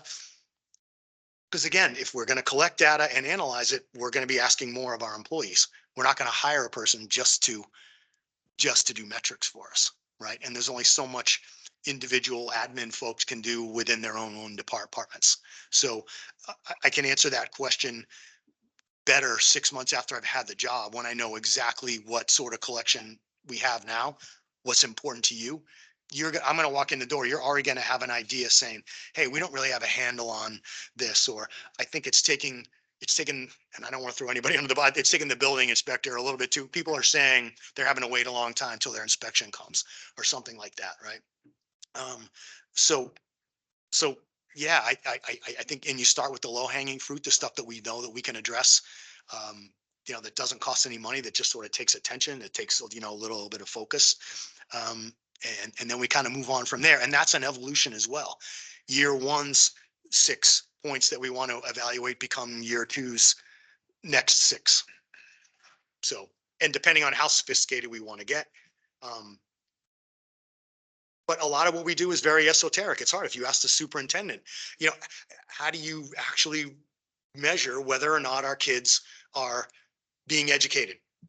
And of course, the easy answer is, well, they have the MCAS, they have standardized tests, but we all know that's not the only indicator of whether a child is being educated or not, right? But it's very, very difficult to quantify the success or the level of success of a lot of decisions that, curriculum decisions or whatever, say, that school committees make. So, I think when we have to look at the existing programs, and nowadays, though, when we institute or we initiate a new program or something like that, one of the things that we have to have in place with that as well is, how are we going to evaluate whether this is a smart expenditure of funds? Thank you. So to wrap this up, and certainly I'll give you time we'll answer any questions that you might have, but first, just give us a 3-minute wrap up of why you'd be the best fit for us to hire you for this position. Well, I've got the energy. I've got experience. I enjoy the work. I think I hope that's clear from here. Even if I stayed living where I am now, I'm only like 45 minutes away. My wife is a teacher in Worcester, by the way. She teaches at South High. We are moving back to the Worcester area or whatever, so I'm planning to be a little bit closer. But I've always worked in small towns. I'm a small town kid. I'm a small town guy myself. I enjoy the life. I enjoy the work. The thing that I'm really, I think, searching for is that fit.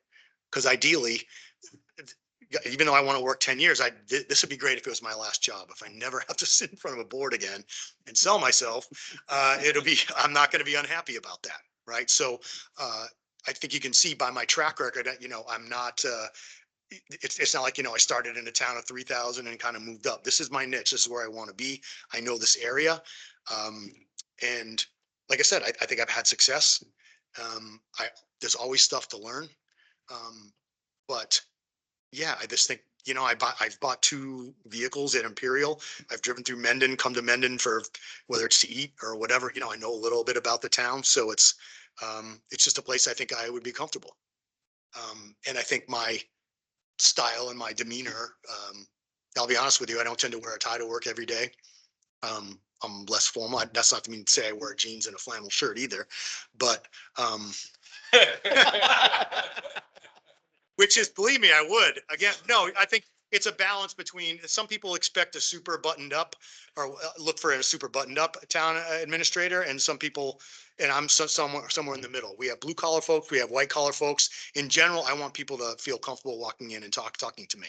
And I think in general, you just walk up to us off the street, people would be more apt to stop and ask Brendan for directions than they would me, just because of it's just looks a little friendlier or a little lower key, if you will. So, yeah, I'm never going to say that I'm better than anyone else. I don't know who else you're interviewing. I know, you know, whatever. This decision is not taken lightly. And Mr. DeMont has done a great job. Kim was here for a long time. I actually knew her very, very little, but she was here for a long time. So I look at that and say, that's what I want. I want an 8, 9, 10-year job. And then I can say sayonara, and then who knows, maybe that turns into 13 or 15 or whatever. But like I said, I think I have a positive track record, and but by that same token, I don't think you would probably be underserved. At this point, you should be down to 3 candidates, 3 or 4 candidates or whatever, that, you know, whoever you picked, you know, the town and the board would be well served by. So. All right. Do you have any questions for us? Just kind of the process. I know it's kind of been a long day for you all. This process is so weird, right? It just takes forever and ever and ever. And in the end, it's kind of like a sprint. So I'm sort of curious as to what you're sort of hoping, and when you're sort of looking for somebody to, you know, to jump in. I'm sure David is like tomorrow. No, actually it's today. I mean, Today. our agenda, the next item is for us to deliberate and choose. from- I saw that. and I wondered if you were actually going to. Yes, that is exactly what, that is the plan. That's what we're gonna do. And then, you know, we have listed on the executive session to talk about a package, and then we'll follow it up. Once we pick somebody, Mhm. we'll reach out to them, and then, you know, we actually have a board meeting, our Wednesday. regularly scheduled on Wednesday, when we would hopefully button it up. So that would be our plan. So that's the good thing about that, the fact that I am doing some legal, you know, work on the side. I am I saw, you know, you saw that. So Sure. it's another sort of thing that I'm bringing to the table, in the sense that, but I don't want people to worry. While I am an attorney and I have specialized in employment law, town has counsel. I don't ever put myself in the position of being counsel. That being said, I can keep our bills low, because the thing that I ask staff to do all the time is let's see what we can do. My analogy that I always make is, we have a basketball size problem. If we can cut it down to a softball size problem before we toss it to town council, that's going to save the town money. You know what I mean? So, yeah, so I mean, the nice thing about the fact that I'm not currently involved in a full-time effort is that I can pretty much start in a week or two, you know, so Right. kind of what you're looking for, I think. So, I guess one question, just, do you feel, and I don't even know if this is an appropriate question, but I think I have to say the screening committee was really good. They asked really, really good, you know, questions. How are you feeling about the process? Any and all, I guess. Are you feeling optimistic, or are you? Yes, I'll tell you, my take on it was the plan from the beginning, when we had to find a new person, was to do it professionally. And we accomplished that. We're very lucky here in town. We've got a lot of great folks. You know, we were lucky to get David. Mhm. You know, we're actually very lucky to have Jim Purcell, who, you know, has been around here for a long time, and actually did this role at one point, you know, in the valley, early on as a circuit rider. Both of their names are well known around. They certainly are positively well known, and we were able to leverage that. And I'm very happy with the process. And as you said, we have a great choice and, we're at a point where we can't go wrong. Right. So we're happy with it.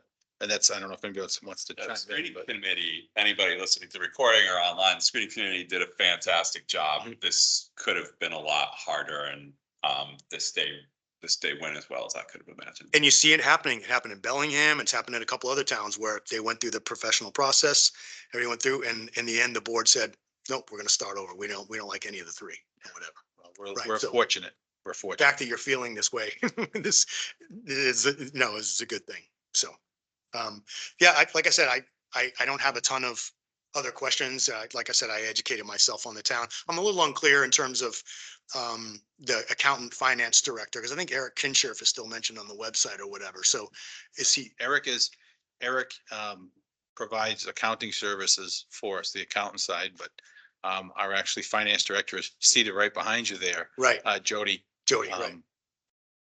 That's what, but it was sort of a little unclear. So Eric's pretty much, so he's not on site, obviously. No, he's our accountant. His firm Gotcha. provides the accounting. Just the accounting stuff. Yes. Okay. Correct.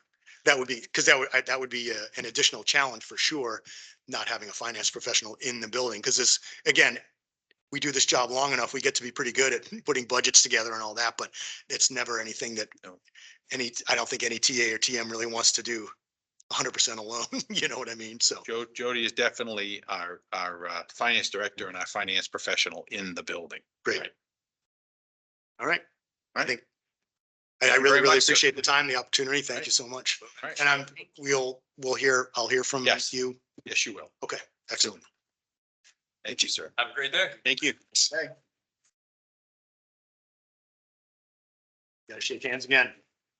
Nice meeting you. Very nice meeting you. Good luck. Nice to meet you. Man. All right. But take a quick break. And Yeah. we'll get into it.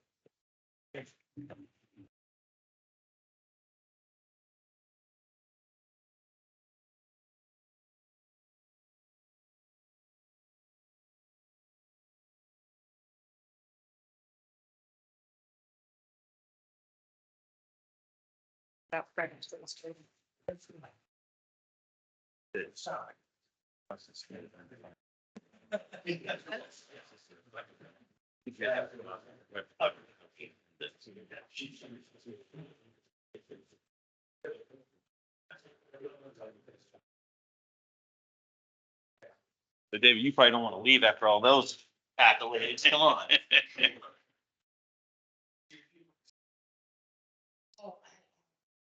Oh, so they made that, well, Karen was in this true responsibility. I got Karen. And I got Julie. No. Session today. Don, we talked about, like, you want to talk about what's. Wednesday, but we have it on this again. Is it on the agenda? It is. It's there, also yeah. for Wednesday. There's someone from the inside. Monday is a holiday.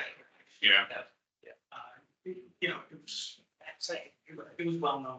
I don't remember if I looked at Wednesdays, So, but you know. oh, yeah, so. What day did it have? Yes. One agenda at a time. Or it was pool strikes, etc. Yeah. So which way is it? It goes through the Monday. process. Monday. She let you come today. I was gonna say.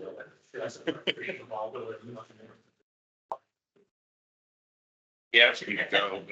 That's what I'm like. Well, this was, this one was. Then she asked for Sam, and I said, oh, gee, you can give me enough time, then they can do something. But then it's like, oh, well, you come with us. It's like, I don't. No third wheel. Absolutely not. He's in Florida, she going to? Yeah, we go in Hollywood Beach. That's sort of our place, you know, when we go to Florida. Used to be Pompano, now it's Hollywood Beach. Yeah, I heard that I was wondering.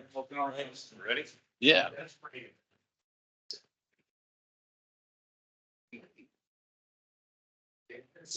Oh, that's, he's gonna do the, oh, that's the Halo experience, yeah. He wants me. And no one's perfect.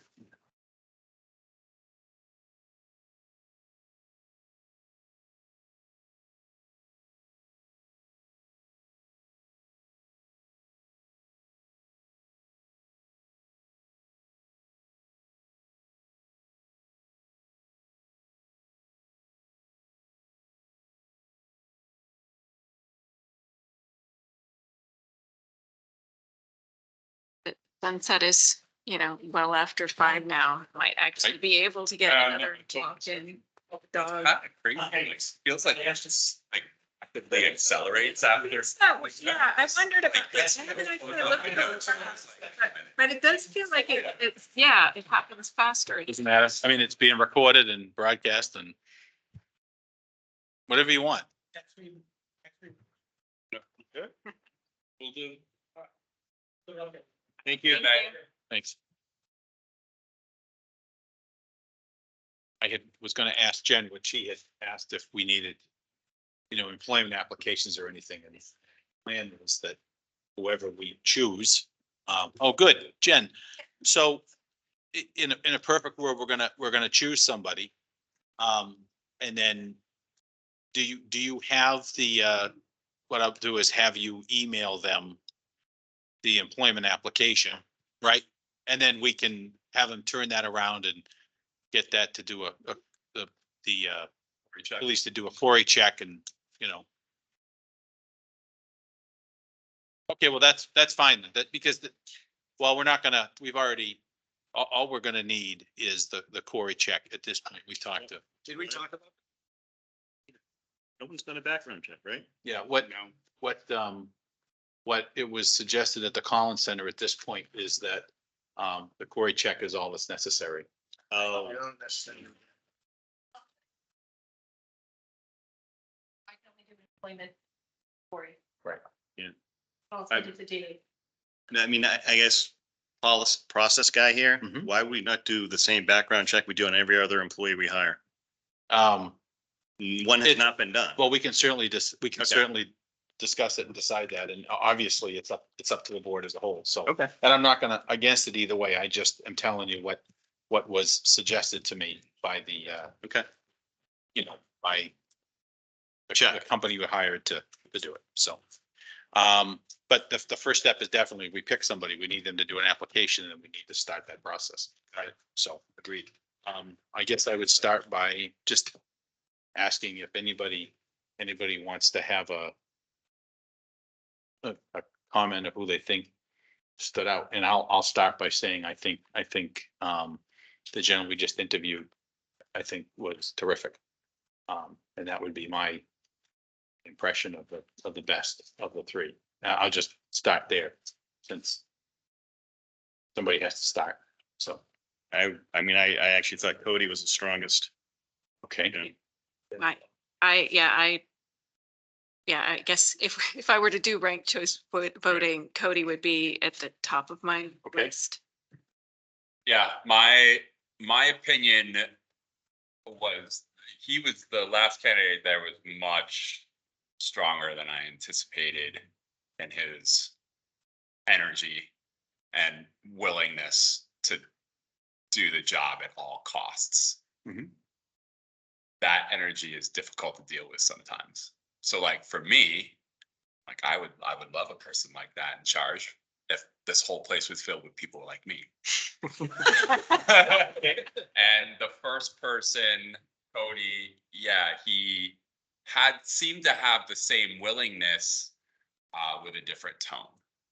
And so I'm trying to pick who would be best here for the town as I opposed to liked the myself. emphasis on collaboration right from the start. Mhm. So that for me was a real strength. He also is the best researched. He talked most about the things that we've done and the structure of the town and our issues in He particular. definitely did spend time doing that. I agree. I think he did some innovative things too. I think to your question on the performance management and to take a step change approach was like, that's pretty good, aggressive, and it's making it performance based. I mean, that's a challenge. To take that on is Showed no fear, let me put it that way. Yeah. The other thing that kept getting me was that Sean used the word "we" the entire time, as if he were speaking on behalf of the town, as he was assuming the, the empathy from within the position already. And that's always something, it wasn't I and it wasn't you doing this. He was talking about all of us at the same time. And so that is another thing that keeps pulling me towards him, is his willingness to just sort of put himself in the position to talk about it in that way. Again, that's a little forward for our town sometimes. It's interesting because when I heard "we" too, I felt the vibe I got was a lot of "I," and some specific questions when show. a little bit, but just like I think he deferred on budget. Like the TA and the TM don't want to be the budget. I think grant writing was as needed. I think both other candidates were more. He did end up saying, "I'll do what needs to be done," but his initial responses were sort of not me unless I have to, whereas some other people were saying, absolutely. I mean, Cody clearly in the budget grant space, it said primary. That's the thing that caught me. And it's a role that we don't have right now. So it's in his position where he's working right now, is very, very much parallel to here. Size-wise. Size-wise, Yes, that's what it- right. in the regional school district, Silver Lake. Yes, also has that experience as Yeah. well. The other thing though I heard from Sean was what we liked so much about David is his connections to these local communities. And yeah, that was something that only comes with experience, and he has a lot of it.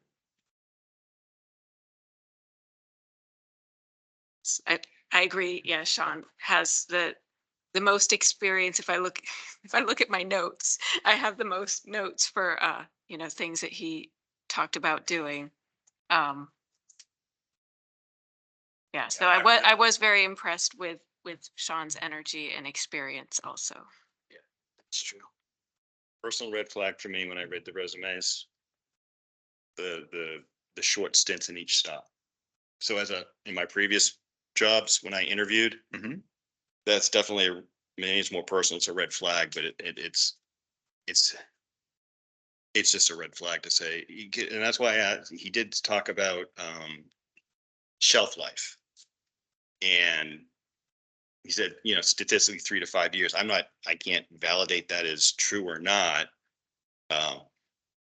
But I'm hoping, I think we went in more of like, I don't want to do this again in 3 years. But also to be on a positive note, I think what he said was, he said that statistically from you look across the area, that's what's going on right now. But he said personally, he'd love this to be his last stop. And he talked about 10 years or more. Right. So I think on a positive note, that was the way that came across to me, that he was talking, you actually asked about analytics. He was actually talking about statistically and the way things are going right now. It's a shorter stint than it has been in the past. And actually, I can tell you that that's the same thing that Jim Purcell told me about what the trend is right now. So we talked right about now, that. but you look at his history, demonstrates that it must have been the trend back when he was in Uxbridge. So I understand what you're saying. Right now, 3 to 5 years is a lot of turnover, I guess. But I'm looking at a track record of basically 3 to 4 years in each stop. Which is what it had been here Until Kill Kim. It had been that kind of constant 3 to 5 years, if even that in some cases. But Yeah. Sure. So okay, I just want to highlight some more positives that I have noted down for Mr. Haddad. So his comments on looking for operational efficiencies, I know that parallels a lot of the conversations that we've been having recently. I also really liked his outreach, the fact that he, had his own YouTube channel where he recorded information. He had a Engage Dartmouth website that he put out, guaranteeing a response within 24 hours to public opinion. what the back? Yeah, that's I just think that is a really beneficial thing. Yeah, just depending on that, his knowledge of technology and modern outreach techniques were above everybody else. Right. in my And I think I felt like I didn't have as many notes, but I felt like his approach to data was he had access to sort of more. I extracted a layer of GIS data. Right. Well, he demonstrated applied use, whereas Right. the other two candidates talked in more generality. Yeah. Right. Right. Yeah. Yeah, so I Yeah, and he also brought up the public water, like on his own. he read Really- the master plan. Well, right, but that's But doing but his he had the research, he so- did- but he had the definitely did facts. his research, yeah. He had the facts. You know, they'll be really happy that so many people read the town master Master plan. plan, So no. I was glad everybody had read that before. Well, yeah, I appreciated it that Sean said he, keeps a copy of the master plan. I'm like, oh, that's nice too. Yeah. I thought it was interesting. We had 3 different responses to shared services. Yes. You know, Cody was positive and demonstrated doing it. Maggie pointed out that it's not about always cost savings, but increased volume. And then Sean immediately went through, it doesn't save money Mm, as you might think. But he started to give examples later in a different question of, the Blackstone Valley, The Chamber of Commerce. he said, well, that's shared services. I, yes, it is. So mhm. it was interesting, the 3 different perspectives there.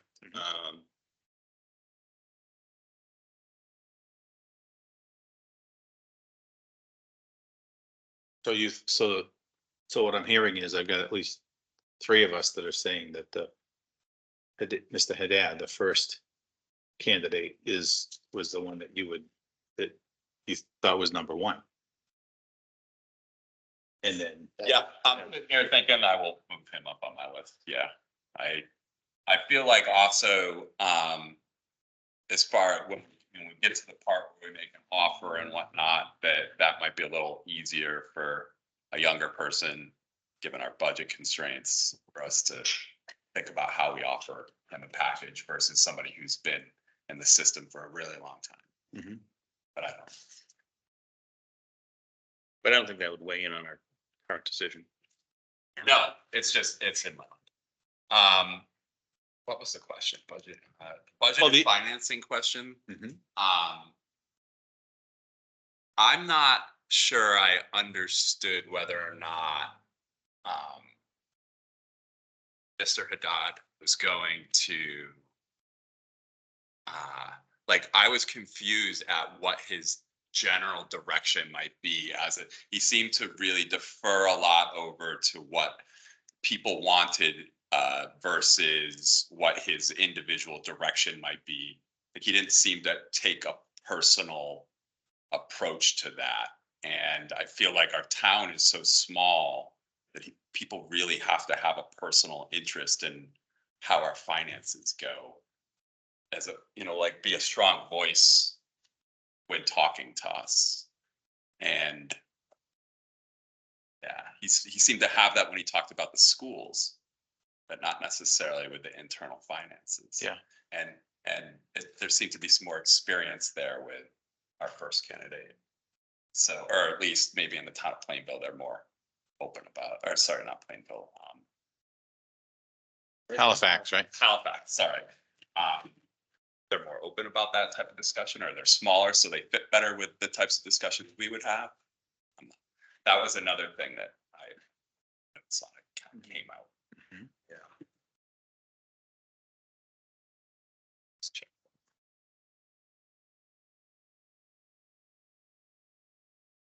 I like the fact that Cody's implementing Springbrook. Oh, right, Springbrook. And mostly what I heard was he's got an implementation team implementing Springbrook, which I think will make that go a lot smoother, right? So Mhm. And doing it now versus a couple of years ago, presumably things have moved along, although I'm not sure they have, but. Yeah, and he was the one who also created the feedback system for public Mhm. to come in and provide electronic feedback outside of social media, which I thought was pretty good idea to move that content out of Facebook and into a town managed system. So, I mean, Yeah, I gave him high marks on communication yeah. and outreach in general, just because, I mean, honestly, I watched two of his Cody corners. I thought those were interesting. I actually, when I Googled him, didn't believe it Right. at first. And I kept like, I went to his LinkedIn page and then I came back, then I watched one and I was like, oh, it really is him. And so, But let's focus on the interviews that we did today. Well, I think what's interesting about that is, as a town administrator, he actually engaged. It wasn't just his corner. He actually brought town associates into the spotlight, which I Mhm. think when you think about what we've talked about, morale and engagement, Right. a leader that's doing that in practice is fairly important in terms of driving engagement and collaboration and making everybody feel part of a team. I did appreciate with the question about self-evaluation that Cody said he would ask for feedback from department heads. So like that. he said he had put a survey. An anonymous survey. Yeah, and that he had changed some things about how he communicated with some town boards. So that's a little bit of self-actualization that's sometimes hard to have. So. I think the other thing that not only Cody, so he's got regional school district experience with Silver Lake. I may be mistaken, but I've made a note here that he's the only candidate that sees the school as another department. That's interesting. Which is my personal philosophy, is like they may be regional, they may have their own budget, but the municipality has to look at them as, I look at them as just another department. We've got to fund in our budget, you know what I mean? So I think for me, that's a positive. Knock down the wall of us, them type of thing. Same team.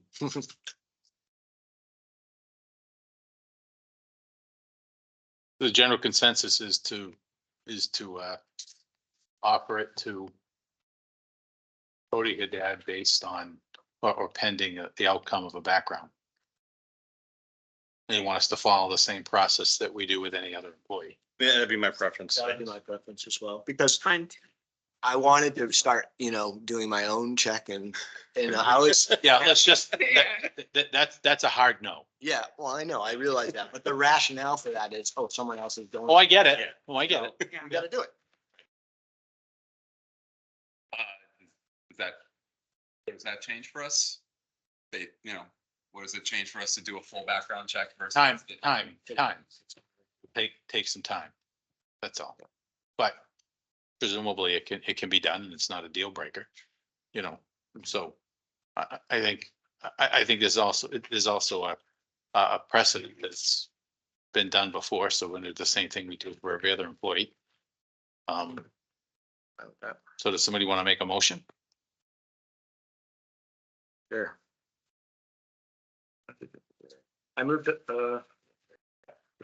to appoint Cody Haddad as town administrator pending successful background. And negotiate. And Yeah. contract negotiation, Yeah. Right? Can't forget those. Yeah. Again, The motion been made, second. Any other discussion?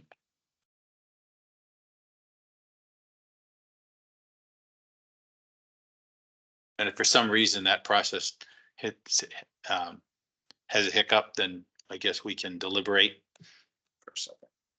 for our second choice, rather than going back and reinventing the wheel and going through the process again, right? But yeah, please. Right? All right, so a motion been made and seconded to offer it to Cody Haddad pending successful completion of a background check and negotiating a contract. Is that correct? All right, all those in favor? Aye. Aye. All right, it's unanimous.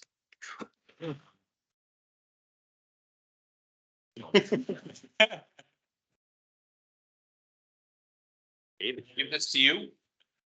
This is his, this is his, if you can, When well, eventually, does he have, weight will be lifted. do you have the application? You want to just send it to him? So we'll have our acting administrator send him, all right, why don't we do it that? Send it to him. Post board, Okay, all right. yeah. Yeah. Yeah, I know you've already got it. Yeah. Yeah, so those bullets were, You know. All right, pretty positive in terms of just then, what he's done.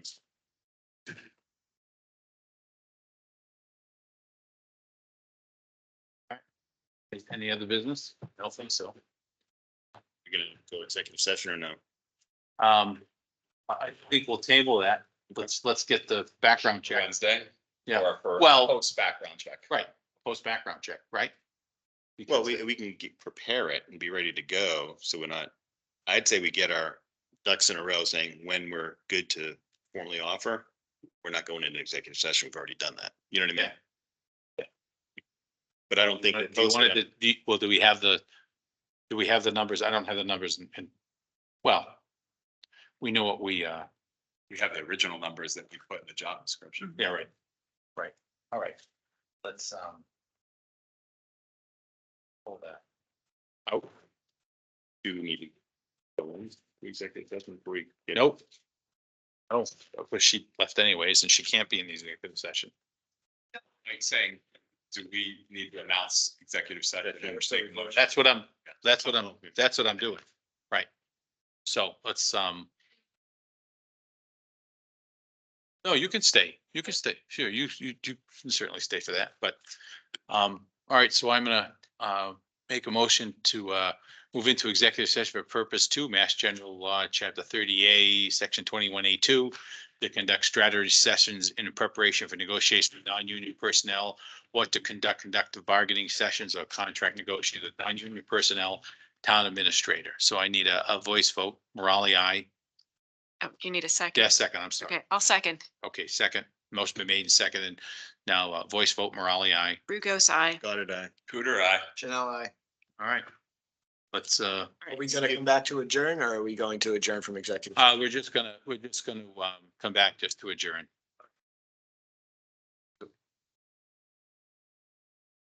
Jody, the finance director could join. She could. Okay. No, but I was just saying, but she left. What about Laura? Well, we need to keep Laura, do another, Yeah, or I'm whatever. here. So she can, oh, yeah, right. but I mean. We is just it have to like a keep you here. Breakout, That's all. Okay.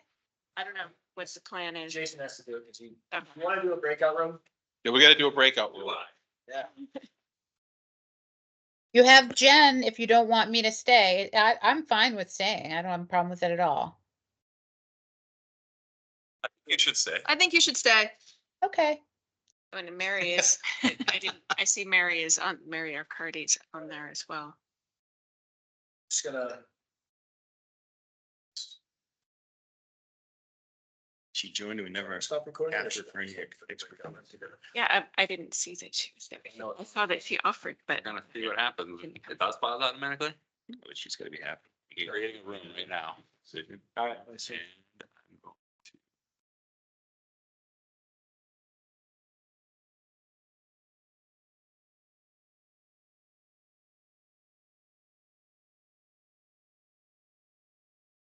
Hi, this is Mary. I am here if you can hear me. Mary. Hello, great job. Thanks. Thank you. Thanks. Happy to help in any way. We appreciate that. Are we bringing Mary into that? No, I don't think that's necessary. You don't need me at all. Nope, I Right. just wanted to say good luck. Thank you very much. All right, goodbye, friends. I do Goodbye. want to ask, somebody should reach out to, am I reaching out to the people interviewed or is one of you reaching out to them? What do you suggest? I mean, I can certainly send each one of them an email. I can ask David to do it, or you can. I'm happy to do it and say, and I will tell the selected candidate to expect an email from David. How's that? Okay. It's gonna be this weekend or? Yeah, Yeah, I mean, we've made the selection at this point, right? Pending. yeah, and people are watching, so I'm gonna reach out to them all right now. Okay, so just, yeah, and right, and that was our choice and pending a background and Sure. Um, Yeah, I don't think you, no, I don't think you do need to, the only email you need to send is you need to send him the The employment application. Which I Yeah. just forwarded to you. Yeah, which, Oh, okay. so all you just forward, just congratulate. All right.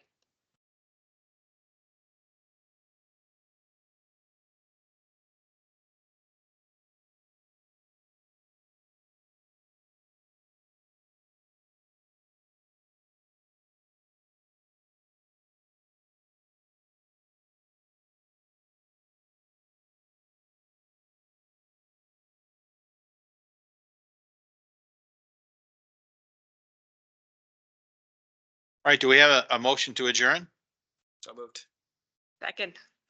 All right, motion been made and seconded. All those in favor? Aye. Thank you all very much. Thank you. Have a Have good a long great weekend. day.